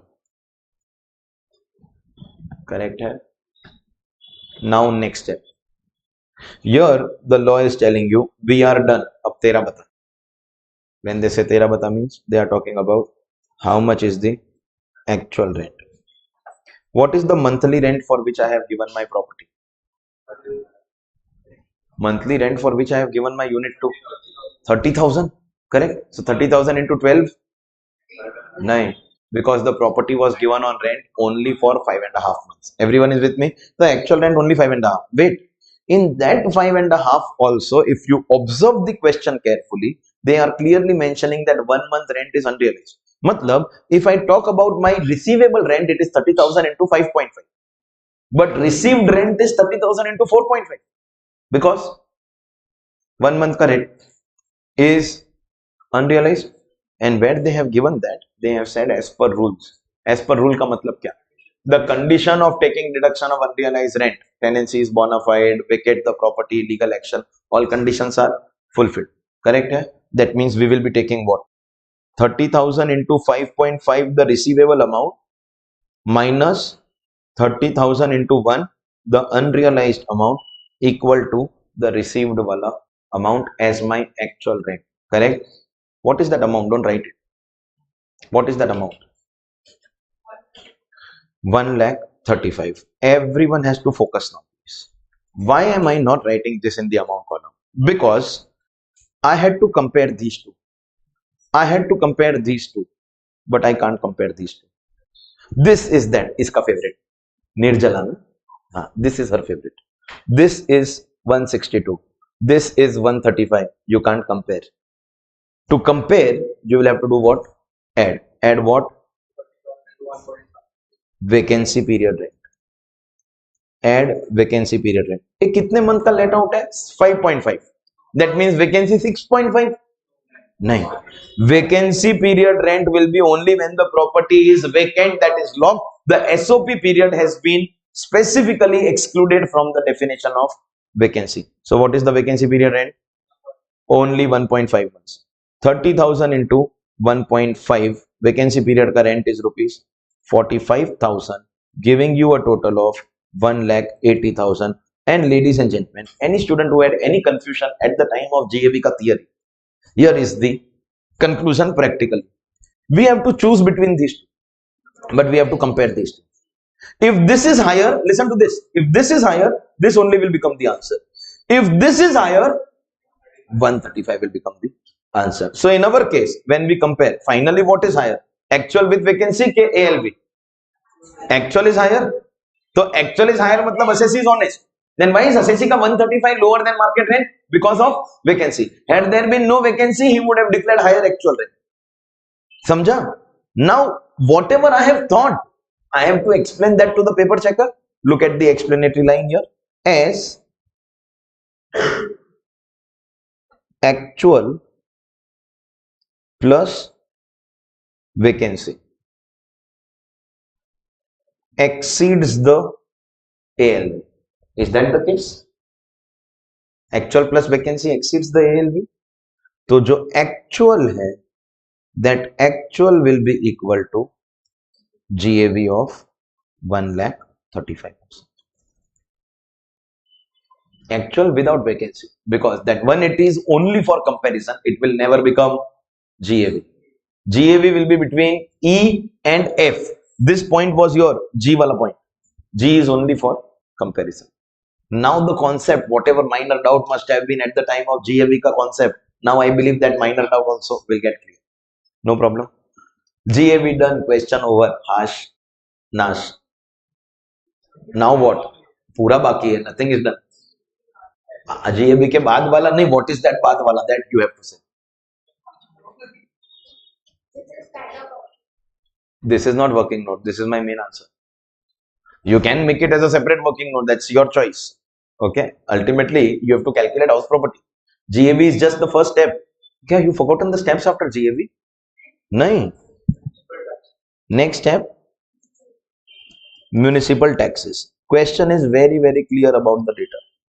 Municipal taxes accrued during the year is 22,000, but we have paid only 20,000.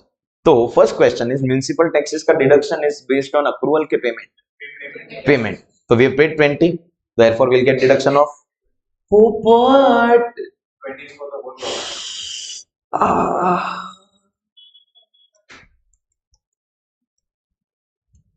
Q, because 20,000 is for the entire property.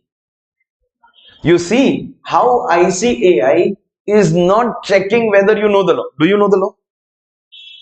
You know the law, payment basis? But they are checking if you are reading the question properly. 20,000 paid, but we are right now doing only the LOP part. The LOP part ko only 10,000 pertains. Hello. So we'll get deduction only of 10,000.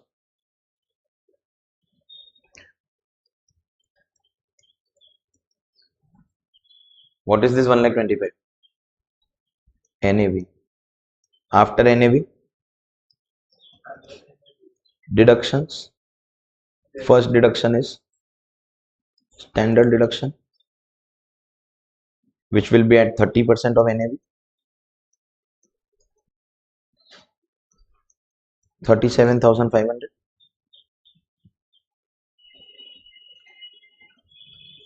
And second,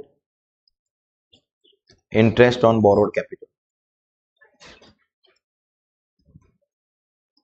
1 minute. Don't speak what you are thinking. Answer what I am asking. Interest का deduction will be limited के unlimited? LOP है. देखो, when I do SOP का calculation, I will have to write two amounts, actual and maximum, and choose whichever is good. But this is LOP. When a property is LOP, I have to write actual, because actual only is deduction, and I will therefore take deduction of rupees 60 per part. क्या? हाँ. So don't just make gestures. Also give the correct answers. 65,000 is for the entire property, but we are doing only one half because LOP is only one half. You can't be continuously repeating the same mistake. Therefore, deduction will be 32,500. Total deduction. You understand? These two ka total comes in the outer column and gets subtracted from 1,25,000. Finally giving you rupees 55,000. Bro, suno.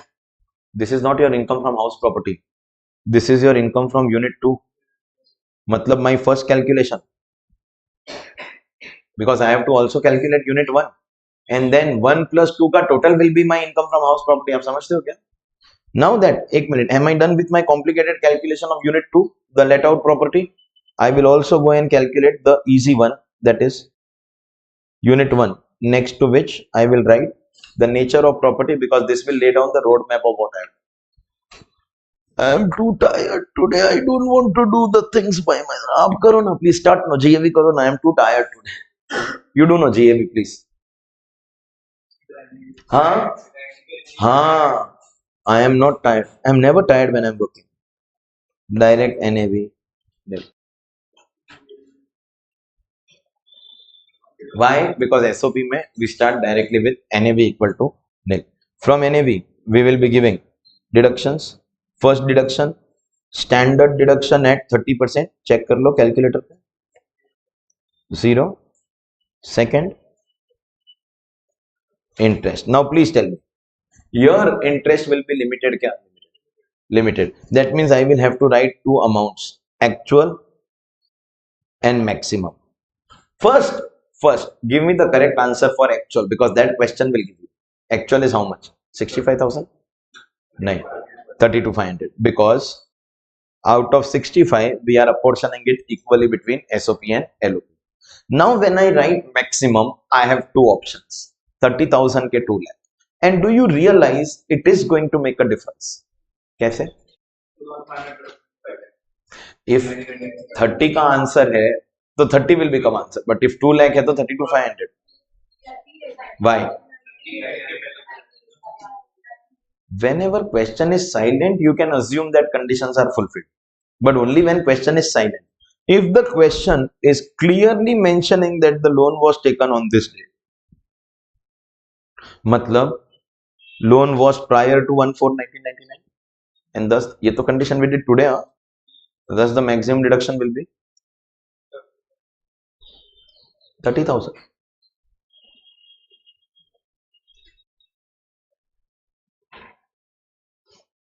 Correct है? So 30 will come here. 30 plus 0 का total will be this.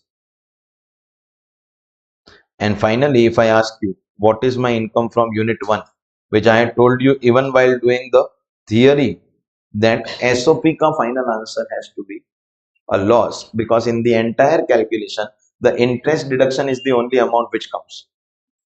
So that's my second amount.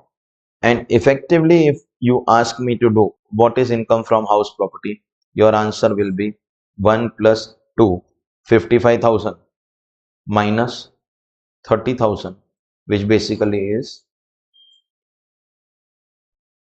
25,000. Income from house property. We are basically setting off 30,000 ka SOP loss against 55,000 ka LOP ka profit. Followed? Everyone? Fantastic, ladies and gentlemen. That means we are getting an idea about how to also solve questions on income from house property. We are left with 2 questions. You all want a break? ये भी क्या question है sir? Okay, how much time? 10 minutes. Come. Take a break of 10 minutes, please. Okay, ladies and gentlemen, boys and girls, welcome back. Let's go ahead and complete. Oh, Zala, done. Let's go ahead and complete our remaining questions of house property. First, we will go to question number 52, which is on page number 82. Question number 52 is a question on an individual concept taught to you in the chapter, that is the concept of pre-construction interest. Let us see if you are able to solve this question by yourself. We will be doing at least one of the cases for pro forma, format of writing answer purposes. Then we will see whether you are able to do it by yourself. Okay, so question number 52, please read the question. You are required to calculate reconstruction period in respect of the following assets. That means A, B, C, D are 4 separate people for whom you have to do calculations. Correct? What is the data given? Only the particulars. Date of taking loan. Obviously, it's a very important data in pre-construction period, because this is the date which will mark a commencement of pre-construction period. Correct? Second, Date of starting construction. this is the most useless data on the planet. Use your brain. Why? Because we are not interested in when construction started, because interest will start from this date. We are interested in the date of completion of construction, because this will somewhere help me to find out where to stop my period. This is the most useless data. It is only given purposely to confuse you. Correct? And of course, rate of interest and principal has to be given. If this data is not given, there is an error in the question. How are you going to solve this question? Question is asking you to do calculation of pre-construction interest, which we will be doing assessee by assessee. Let us first talk about assessee A. I am only explaining the format, the pro forma of solving it. We will start first by summarizing what is the principal and the rate of interest for this assessee.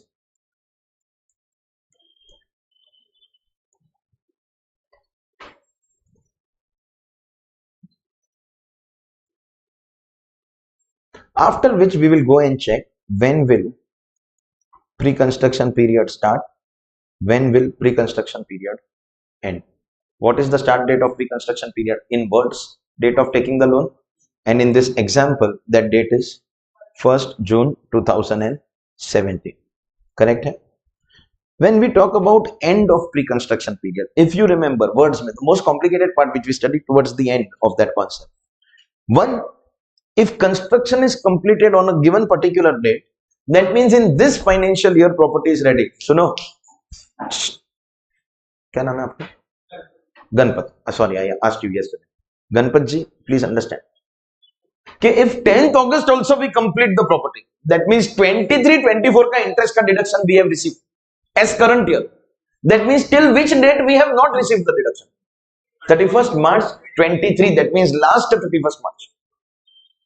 But of course, if in between the construction is complete, then the repayment is done, so we will stop it. If repayment ka no data is given, so my end date is going to be 31st March 2023. That is 31st March before completion of construction.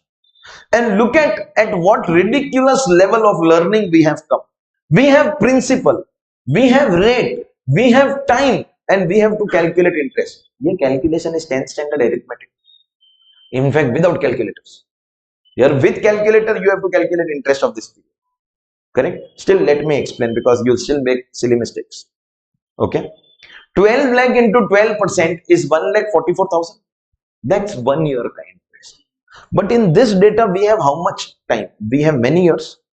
First let's go in reverse order and identify how many full years we have. For example, 20 to 23. Full year is there?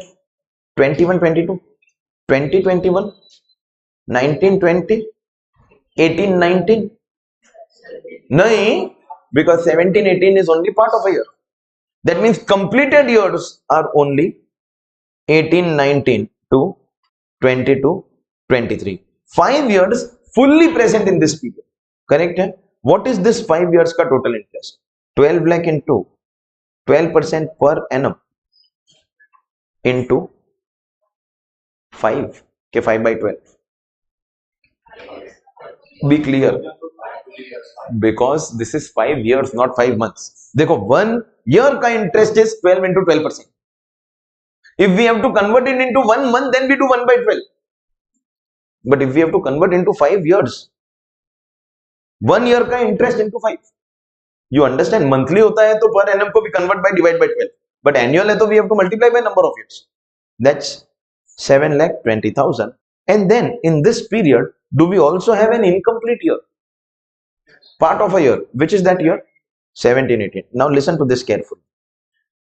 17, 18 का भी principal is 12 lakh and rate is 12% only. There is no change in that. But 17, 18 is not the complete year. Agar complete year hota, तो I would have taken this also 144. It's part of a year. When it is part of a year, what do you have to check? From which date to which date is covered? From 1st June to 31st March. If the date is 1st, hear me out carefully. If the date is 1st, you can do in months. If it is any other date, you can't do in months. Then there is only one option. You will have to do it in number of days. Correct? Matlab, if it is 15th, you can't take half month. Because it will be 14 days and 17 days. 31st ka month hoga. So it will be 14 and 17. You will never do in months. You will always do in days. The only time when you will be permitted to do the calculation in months will be if it is 1st of that month. Is this 1st of June? So we can do 10 by 12. If it was 2nd June, तो कोई option नहीं था. Then I will have to take 2nd June to 31st March in number of days. तो 1st of the month हुआ तो months में, otherwise days. What do you want?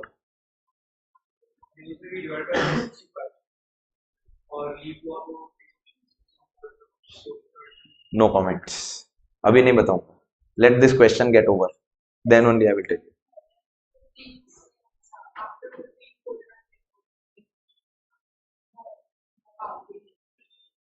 मतलब?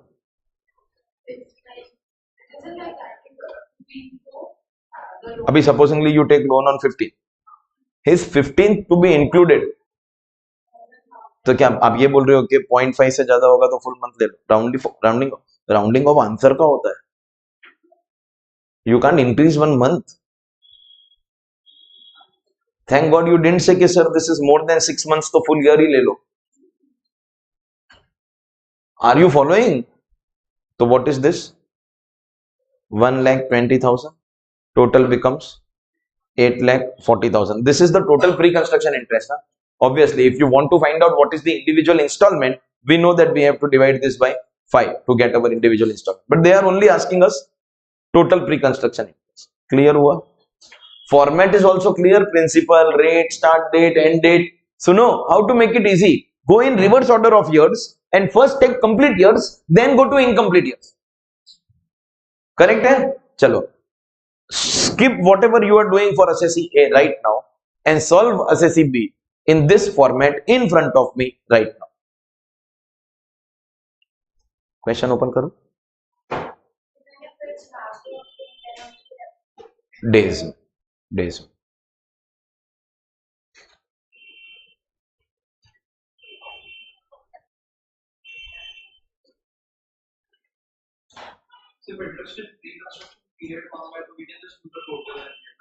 हाँ, actually this is only the answer. I was just giving extra explanation. But B का करो ना, totally करो.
What is the start date of pre-construction period?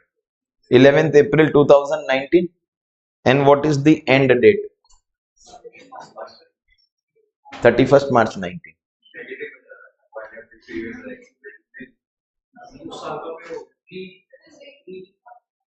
आप ये करना हो गया. It was only at one place where you don't have to do this and everything. नहीं. Give me a more concrete answer, please. कोई I'll tell you what, there are some people who say sir start date 11th April 2019 and end date 31st March 19. Bro, चालू होने के पहले खत्म हो. You understand, in calendar first 31st March 19 will come, then 11th April 19 will come, and some are like sir ऐसे करो कि ऐसे करो. Ultimately they calculate reverse 11 this kind. कोई इतना पागल है ना on the planet. I'll tell you what is the answer. Understand, please. You have a better answer to give me. I'm giving you one more chance. You are saying 0. You are right by fluke. Give me a Date of start date or end date same नहीं है ना? नहीं, so that's not the correct thinking. Property is complete now. You will start getting deductions for that current year. Property का construction is complete in the same financial year as the loan was taken, that is 1920. The moment loan was taken, in the next few months construction is complete. That means same year the property is ready. If same year property is ready, so current year due only you will get. There is no pre-construction period. There is no pre-construction interest. Why? As construction is complete in year of loan.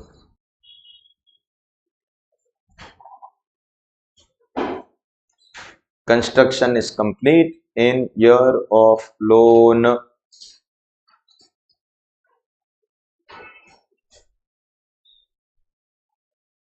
Hello. चलो, let's go to assessing C. I know now some are like sir नहीं पहले देखने दो. फालतू में you've confused us. No, this is a big gap of 2019 and 2023. That means certainly there is some pre-construction period. Let's write our principal and rate first. 23 lakh, 13.5% per annum.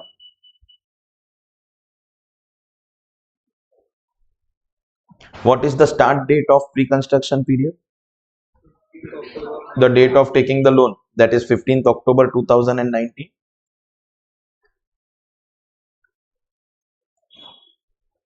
And what is the end date? Repayment is not done, so we have to focus on completion. 20th July 23 is the date of completion of construction. So we will have to take 31st March 23. Correct? Now calculation is very easy. First identify how many full completed years in this story. Go in reverse order. 22 23, 21 22, 20 21. That's it. 1920? No, that's part of a year. So 3 years, 2021 to 22-23, we will have full year ka interest, 23 lakh into 13.5% into 3.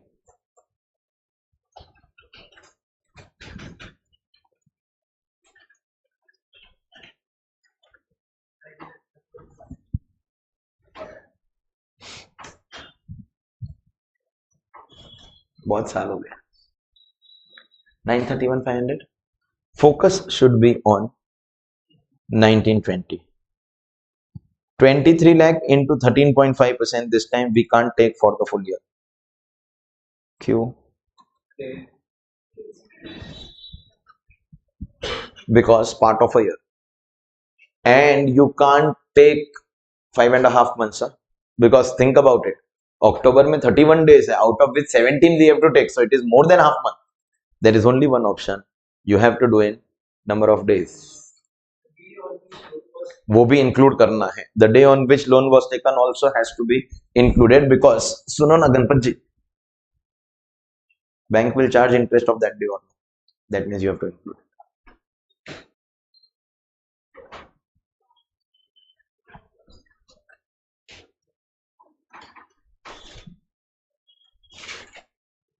Oh, no mutual discussion.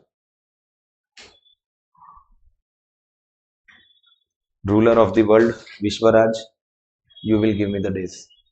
करके दे.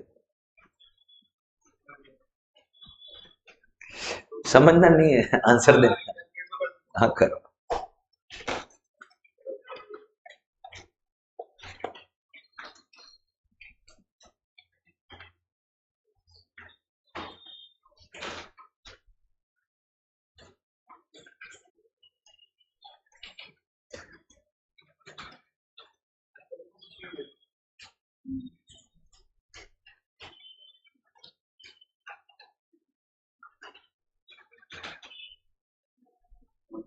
खाली numerator से काम नहीं चलेगा, denominator भी देना पड़ेगा.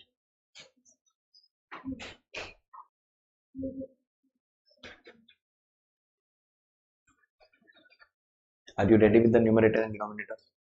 How much? 168 upon 366. Any other answer? 167 upon 365. You can't be that silly. If 366 clicks to you, so you can't take 29 in the denominator but not take 29 of February in the numerator. कैसे? ये तो वही बच्चा निकला when two friends outside exam hall were discussing, the answer was 5.5 के 6.5 and my answer was 52.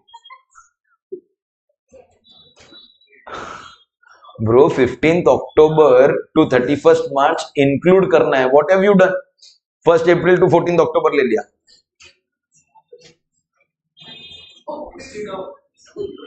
अक्टूबर और अगस्त में लोग कंफ्यूज हो रहे हैं. बोलो.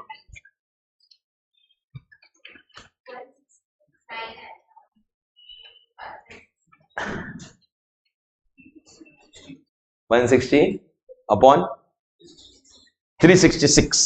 मतलब डिनोमिनेटर में तो nobody is getting confused. I think everyone has gauged that February of 2020 है. That means this is a year with 1920 is a leap year. 366. Numerator में some have given various answers. 167, 168, 160, 230 तक पहुंचे थे. There is only one correct answer. Everything else is wrong. कोई achievement नहीं है. We will conduct some tests on you. उसमें अच्छा marks you score, get a rank in CA intermediate. One day we will felicitate you. Exemption लेके आओ tax में. I conduct annually exemption party. वो exemption party में I felicitate all students who have scored an exemption in tax. अभी ये 169 लाना is definitely not an achievement. that नहीं. How you got this 169? Because everyone else is 167 तो उसको मिला who got 366 in the denominator but did not take 29. 29 days लेके भी people are getting 168. How? Your mistake is October. तो 15th October को if you count, तो you have to do 31 minus 14. तो अक्टूबर का कितना डेज? 15 to 31st में you have अक्टूबर का 31 minus 14 equal to 17 days. इसके बाद it is very easy. November, December, Jain, of course February का 29 and March का 31 will give you your 169 days. Understood? It is this one place where you can go wrong and this other place where you can go wrong, and denominator may be careful. You have to take this as per leap year.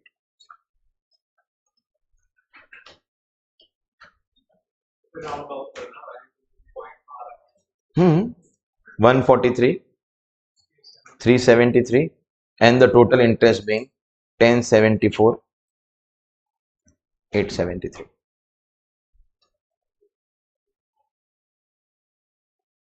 Clear हुआ?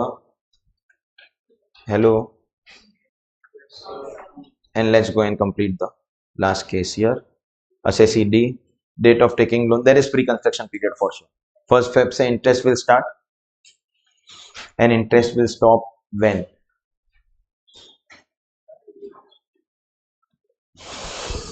End date of interest. Pre-construction period, not interest. End date of pre-construction period. 31st March 23. Sir, Q. Because 23-24 mein property is ready. So we will get deduction. So till which date we haven't got our deduction? 31st March 23. So this is a case of principal of 6 lakh.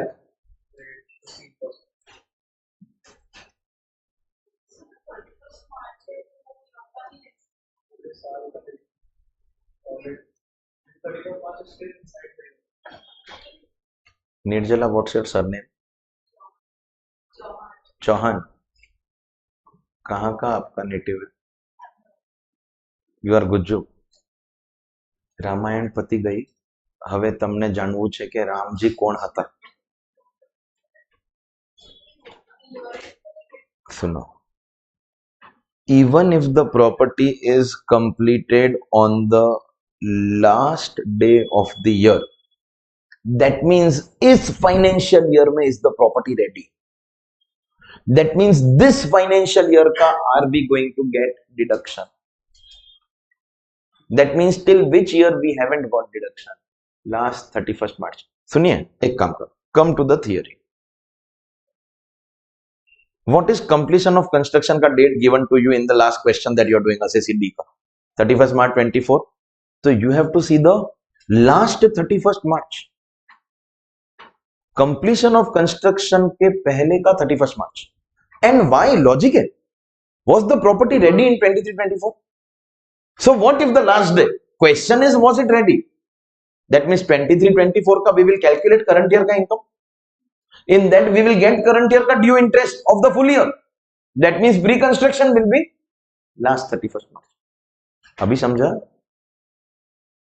So start date is going to be 1st February 2020 and end date will be 31st March 23. Understood? This was the first mistake that you could have made, thinking 31st March 24 only is the last day. Bro, but this was not the last mistake that you can make.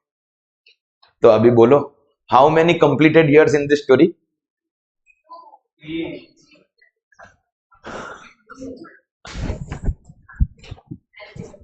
How many completed years in the story?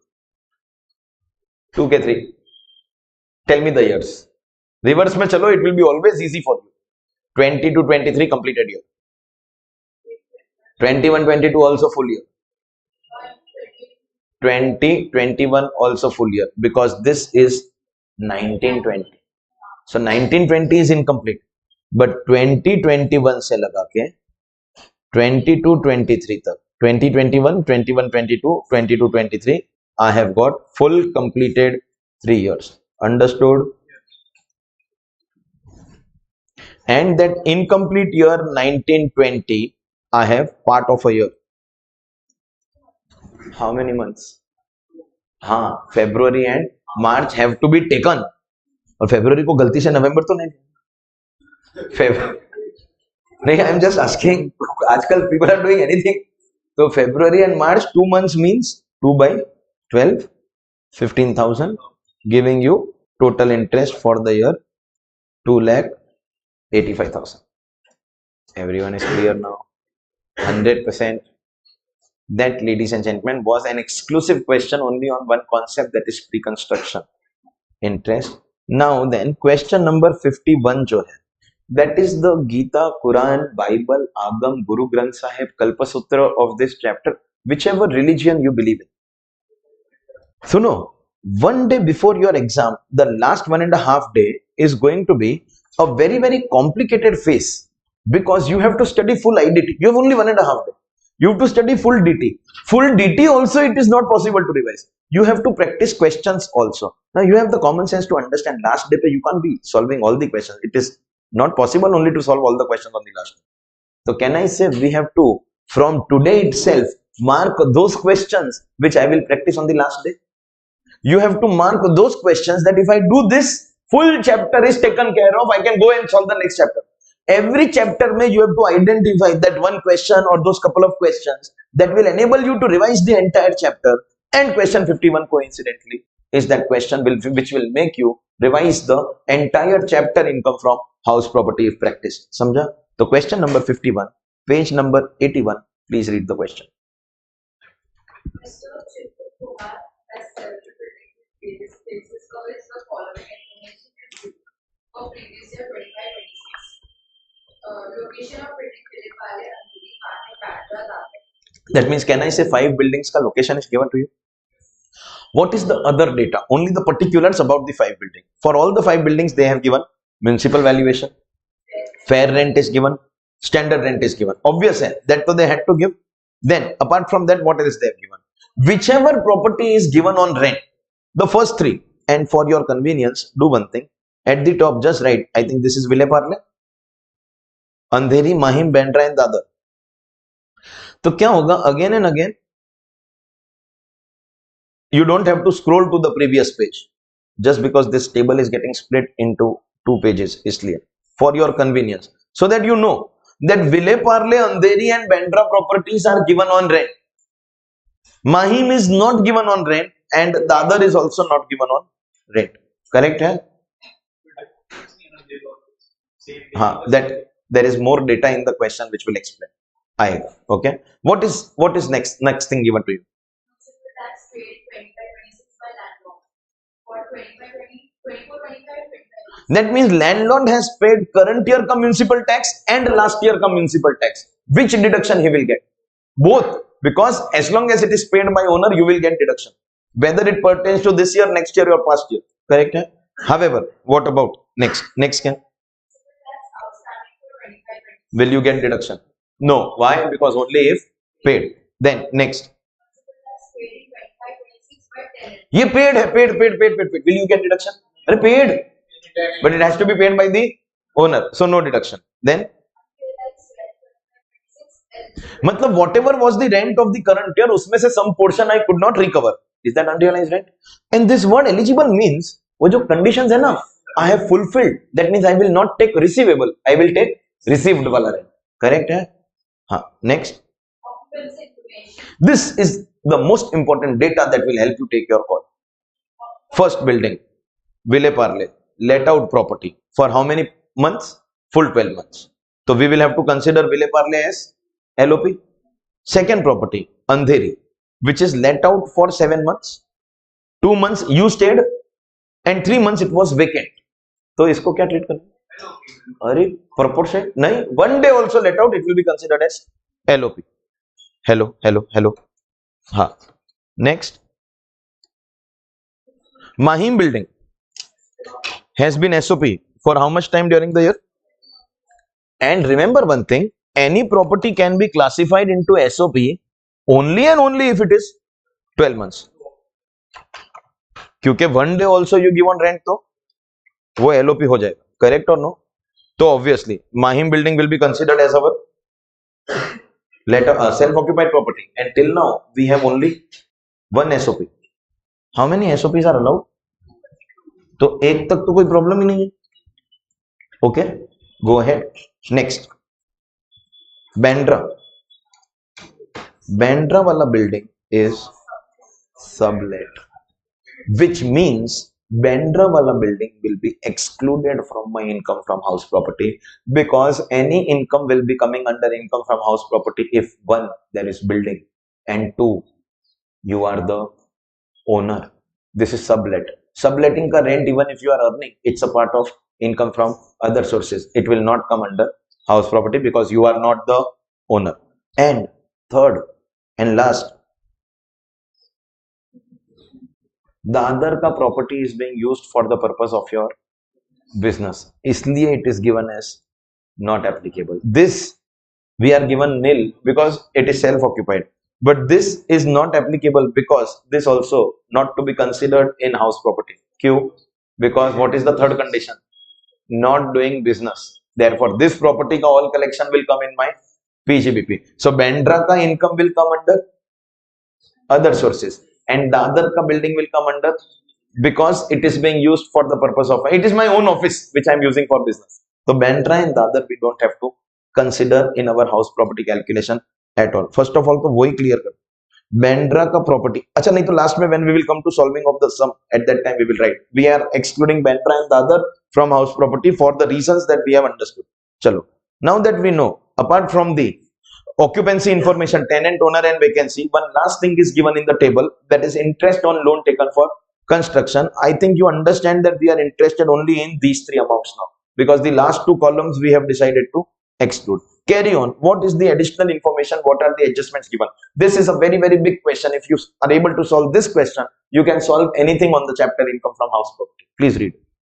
Siddharth Kumar is owner of all the buildings listed above except building at Panther, which is on lease for 10 years.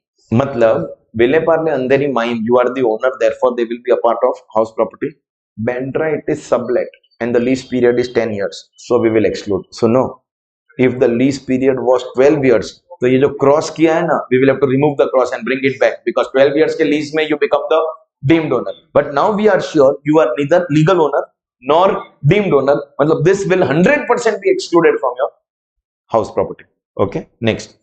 Interest on loan regarding a building is sent to South Africa without deducting required tax and source, and there is no agent in India representing that foreign lender. तो अभी अंधेरी building का interest no deduction because you have failed to do your TDS का duty. So what I will do is Andheri building के सामने I will just write adjustment. When I will solve Andheri building, at that time the burden is on me, the onus is on me to remember that because of the data given in adjustment number 2, there is interest but I will not get deduction. Why? Because TDS has not been deducted. Clear? Next. Regarding Parel building, Parel नहीं पार्ला, Vile Parle. building, there is recovery of unrealized rent of 40,000 legal expenses to cover the amount to 5,600. That means there is some past unrealized rent which we have recovered in the current year. Is recovery of unrealized rent taxable? So when we will solve our Vile Parle ka property ka answer, along with the current year income, we will also include our recovery. So for now, in the Vile Parle wala column, we will just write adjustment number 3. First column is Vile Parle, no?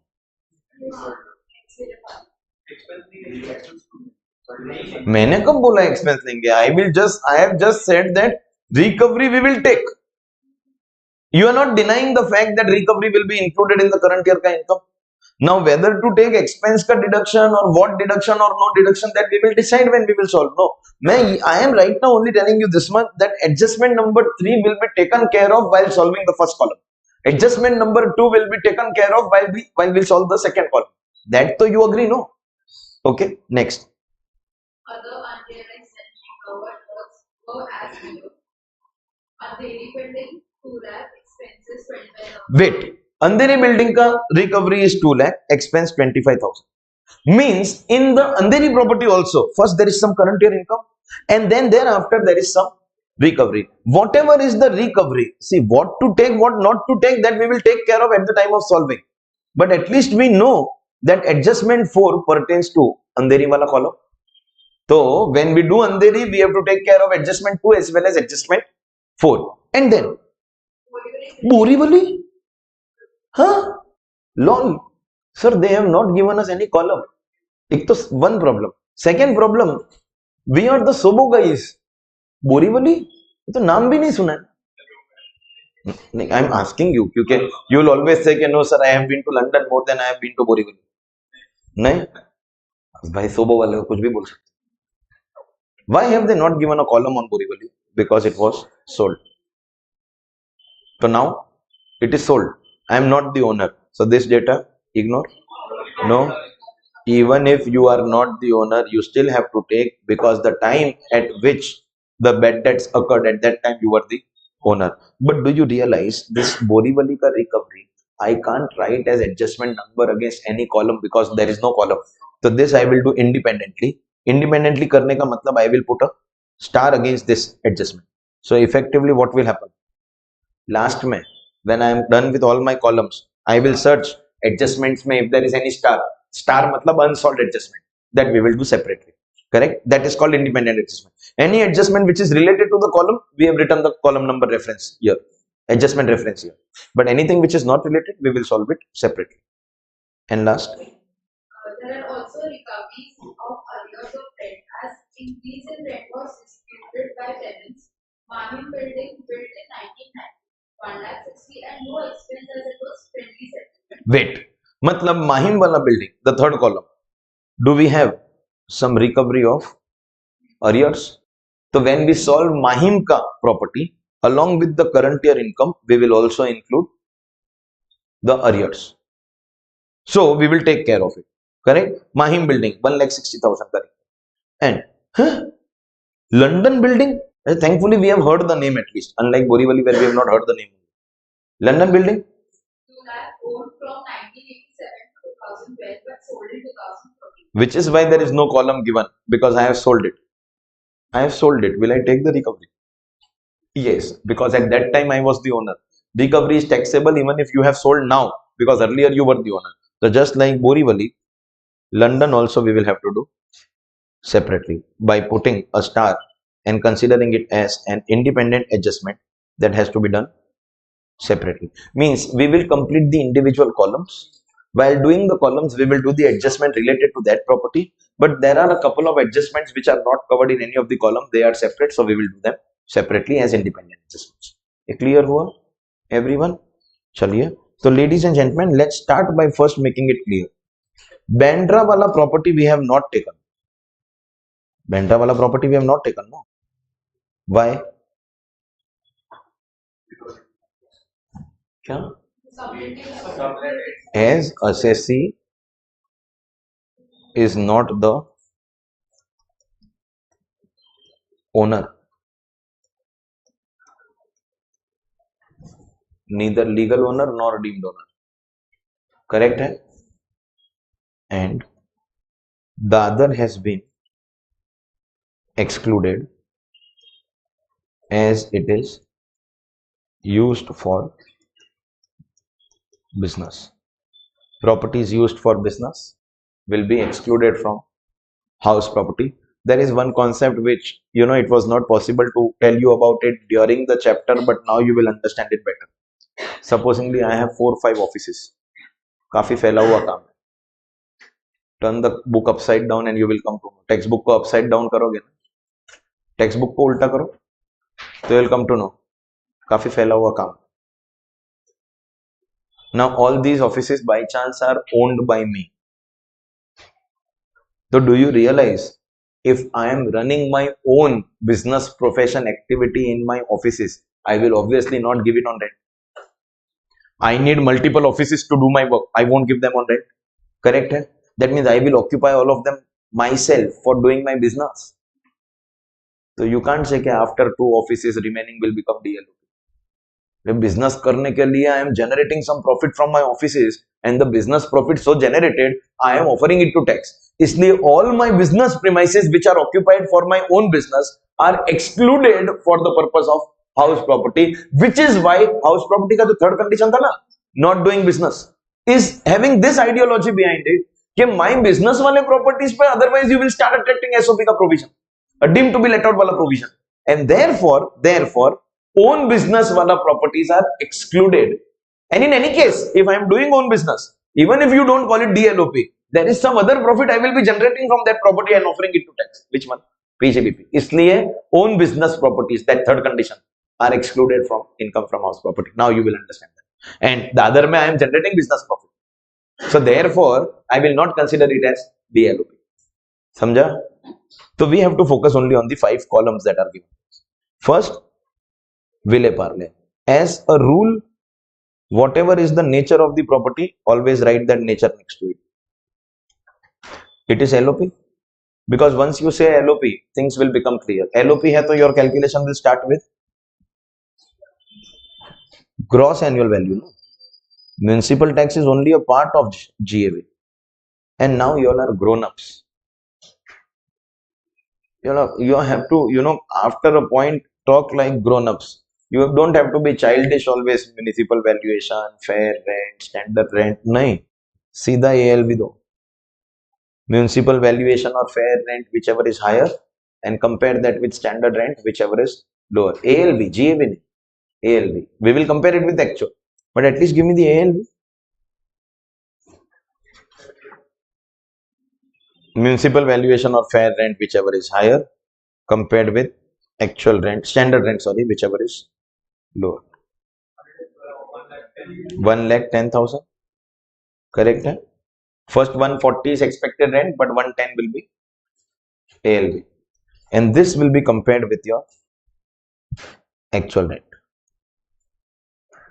Actually, I have let out the property at a rent of 15,000, but that's 12 months. But from this 12 months ka rent, there is 1 month ka unrealized rent of 15,000, and they have said this unrealized rent is eligible as per rules. That means I will get deduction. And look at how easy a question is when there is no vacancy. जब vacancy होता है ना, तो this actual cannot be compared with ALB because we have to add vacancy period rent. When there is no vacancy, things become so easy. So easy. Do you understand? What is your GAV? ALB or actual, whichever is higher, 1,65,000. किया तो है अपने calculation. The maximum that you may want to do or you should do over and above this is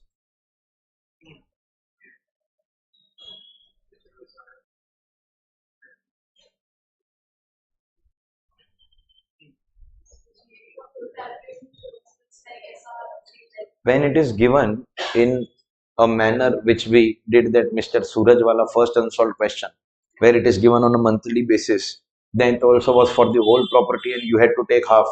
When it is given like that, so you will have to do it fully. But when it is given in a way that this does not require brain, anybody can do it, then this is not something that they expect from you. Samjha? But that was a thing where you required your brain, so that you had to do correctly and properly format ke sath. GAB will be whichever is higher. Step number 2, municipal taxes.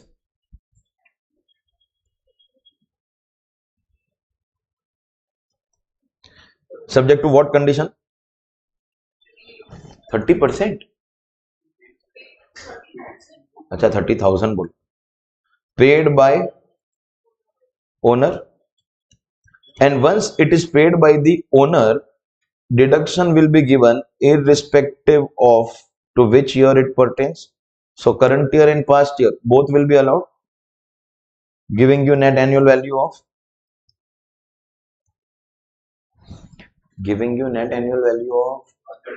1,35,000, from which we will get deductions under section 24, standard deduction at 30%, 40,500, and interest. Limited ke unlimited? Why unlimited? LOP है. That means can I say we will get full deduction of actual interest of 80,000 rupees?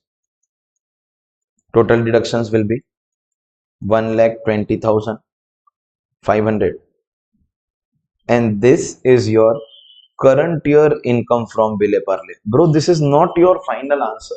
क्योंकि please don't forget you have given some adjustment का reference against the column. So you can't say that my solution is done unless you have solved those adjustments as well.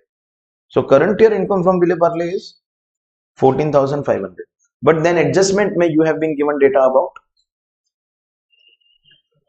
recovery of unrealized rent. So we will be adding. How much is the recovery of unrealized rent given to us? 30,000.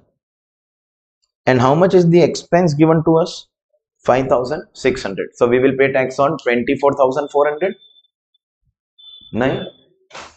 9. Full 30? 9. We will take 30,000 ka 70% because there is 30% standard deduction. Actual expense ka deduction is not given. Standard deduction is given 21,000. So now you can present it in multiple ways. You can say 30,000 minus 30%. You can say 30,000 minus 30%, 9,000, and outer column 21,000. Yeah, you understand 70% I am taking, matlab automatically I am giving standard deduction of 30%, giving you 35,500 as your income from Bile Parle. This is your first property, bro. ये first है. ऐसा multiple properties you have to do, and last में you have to take the total 5,97,000 आएगा. but that you have to solve for every individual property. Then last May you have to take the total. Okay. Second, which property? Andheri ka property. Andheri ka property is also let out property, and because Andheri is also let out property, you will start with GAV. Step number 1, ALV, RLV. You will do this.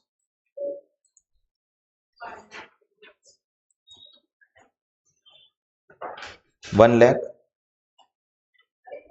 1 lakh 20 कैसे आएगा? 2 lakh. 2 lakh 10,000. How? Municipal valuation or fair rent, whichever is higher, compare with standard rent, whichever is lower. This is ALV. This will be compared with your actual rent. Monthly rent is 10,000 and therefore actual is 1 lakh. Oh, but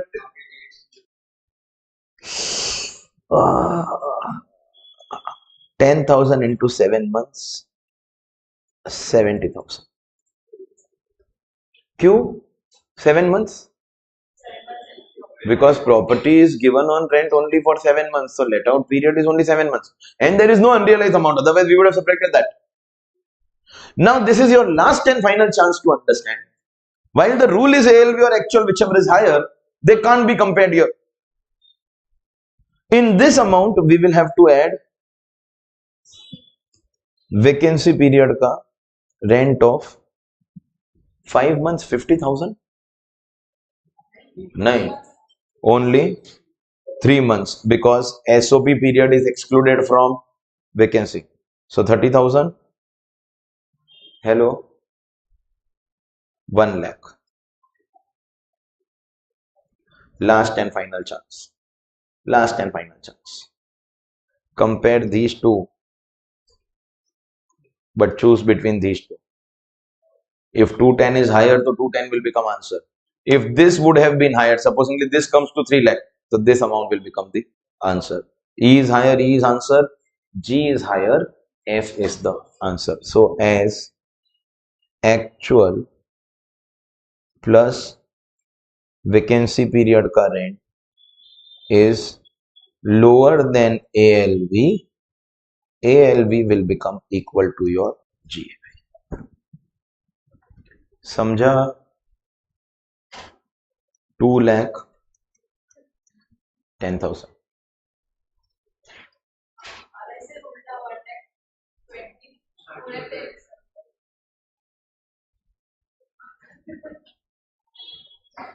You all travel together to class. Same आजू बाजू में रहते हैं.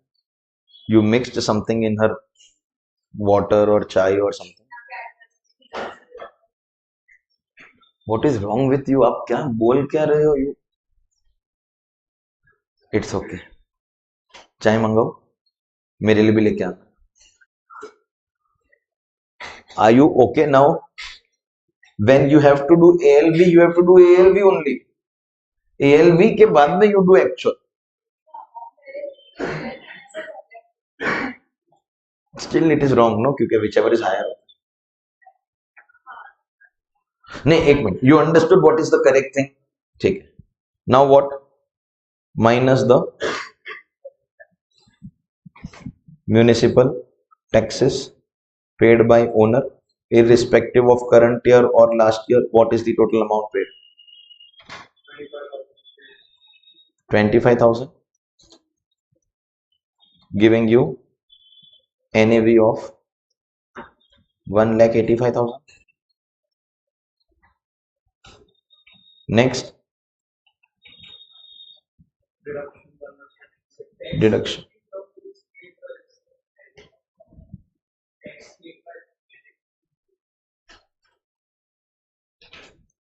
अभी आपका native किधर है? Where is your native? उसमें किधर? थोड़ा सा लैंग्वेज फर्क है, बट रामायण पूरी भी बाद में. अबे तो पूछे रही हो कि राम जी कौन है, तो किधर गए? ये तो क्या क्वेश्चन मत रीड कर. Go and read the chapter that is taught to you. What is wrong with you? Municipal tax का डिडक्शन देने का there are 2 conditions. Tell me the conditions. Ganpat ji, without reading the theory, tell me the conditions. Condition 1, taxes have to be paid, and condition 2, paid by the owner. तो फिर tenant का paid कैसे deduction होगा?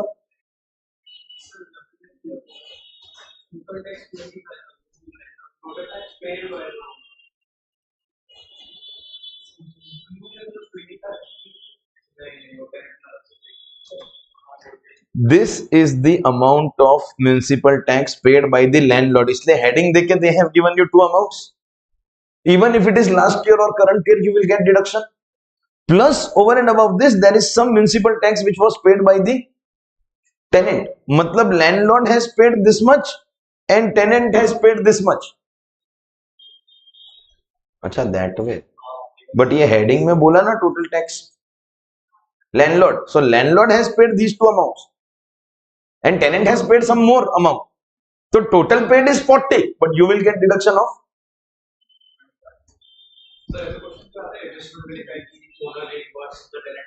If owner has reimbursed, means it is as good as owner has only paid. Agar they tell you in the question, then you take the deduction. Okay. जानबूझ के कर रहा था ना? नहीं. It's okay. No problem. No problem. Standard deduction at 30%, 55,500. And second, interest on borrowed capital.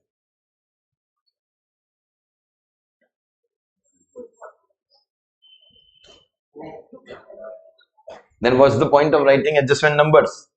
Interest will not be allowed as you have failed to deduct TDS, and accordingly you will be disqualified. That's a punishment for failure to do your TDS duty. And accordingly, 1,29,500 will become your current year income from Andheri. Hello. Current year income from Andheri is going to be 1,29,500.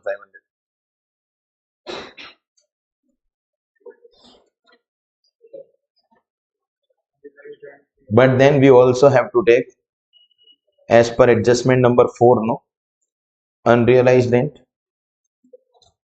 Received is 2 lakh, and there are expenses of 25,000. So we pay tax on 175. No, because we don't get actual expenses ka deduction. We get what?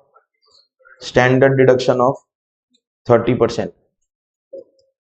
Correct hai?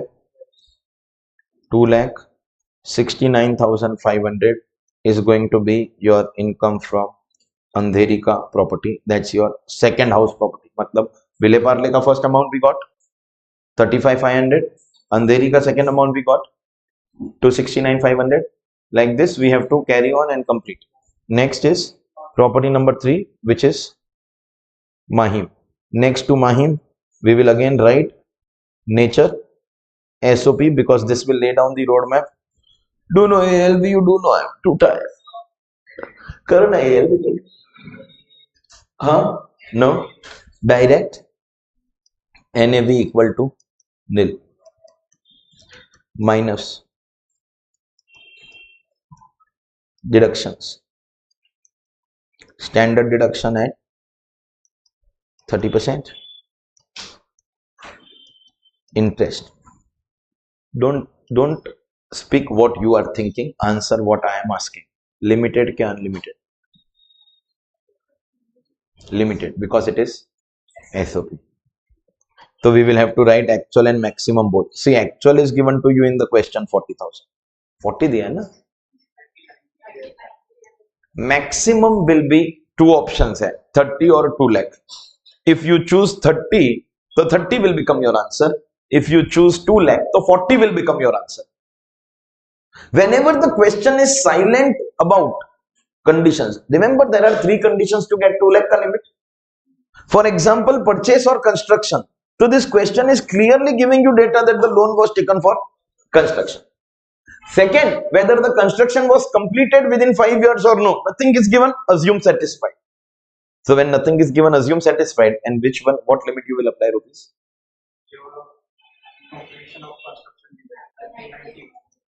So what do you conclude with that? If construction was completed in 1990, the loan has to be before 1990. And before 90 means before 99. What are you expecting as a CA student? Okay, they write this in question, built in 1990. Keep the bracket open.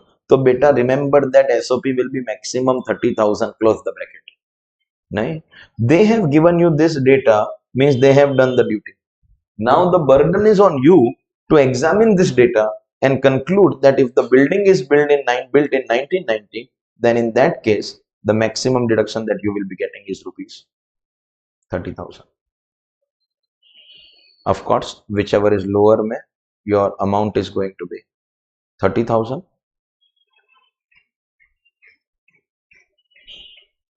Total amount also 30, because SOP mein it is always going to be a loss. So current year from Mahim we have a loss of 30,000. But I hope you understand this current year income is not the final answer, because in this income we also have to now do what? Add recovery of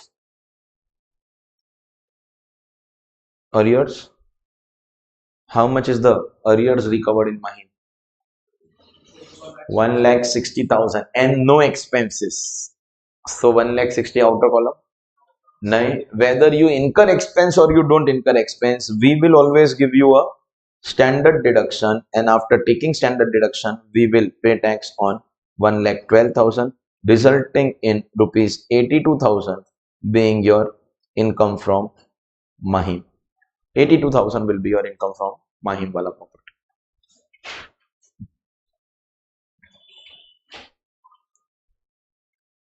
ये correct है? Hello, बस done. No, 3 properties, 3 columns done, and 2 we have already excluded. Now we will go and check the stars. We have 2 star mark adjustment. One, we have Borivali. See, Borivali property is sold, but listen, heading mein what will be said? Recovery is taxable even if the property is sold. Correct hai? How much have we recovered as unrealized rent from Borivali property? But will we pay tax on 1 lakh? No, sir. 1 lakh is the recovery. We are eligible for standard deduction. So after taking standard deduction, this will be my taxable income from Borivali property.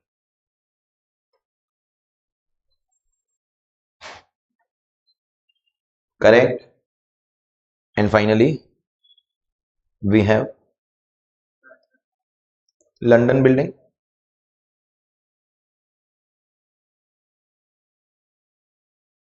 Heading will be same, no? Recovery is taxable even if the property is sold. How much is the amount of recovery? 2 lakh. Once again, remember that recovery mein it will always be 70%, because where is the 30% going? Standard deduction. Correct? Lastly, finally, if I am done with all the properties now, my income from house property is going to be 1. Vile Parle, 2. Andheri, 3. Mahim, 4. Borivali, and 5. London. So 3 amounts in front of you: 1,40,000, 70,000, 82,000. And see, we have given these numbers also.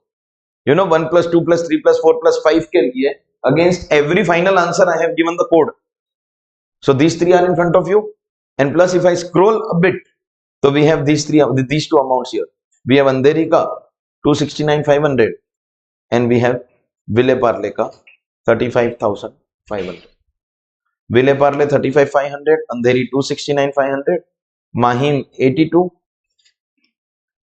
Borivali 70,000, and London 1,40,000, making the total of rupees 5,97,000. 5,97,000 will become your total taxable income from house property. Do you realize from start to end, this question effectively ended up testing you on everything in the chapter? समझा क्या?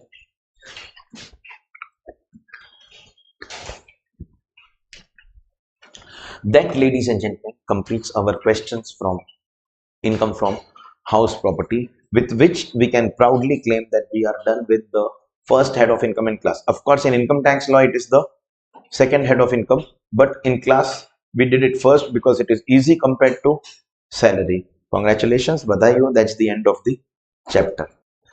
अभी क्या करूं, I have some time, तो new chapter start करें? हाँ, what do you say? We should, जो भी, my question is not that, my question is we have 5 minutes remaining for today's class, shall we start the new chapter? ये graduate and undergraduate का difference है, maturity level का difference है. Had it be an undergraduate group of people, so they would have been like, sir, 10 minutes पहले ही they would have said के sir छोड़ो ना, we'll complete the question by ourselves. Okay, you are undergraduate, लगा ही था. I was not going to start, I just wanted to see your attitude, and I am seriously, I am very very happy, privileged to teach you guys के sir 5 minutes तो 5 minutes, do not waste time. But I believe new chapter, fresh brain, plus it's a Saturday, so we have a weekend ka lag, so I don't want to start only for 5 minutes. I will continue with you in the next class on Monday.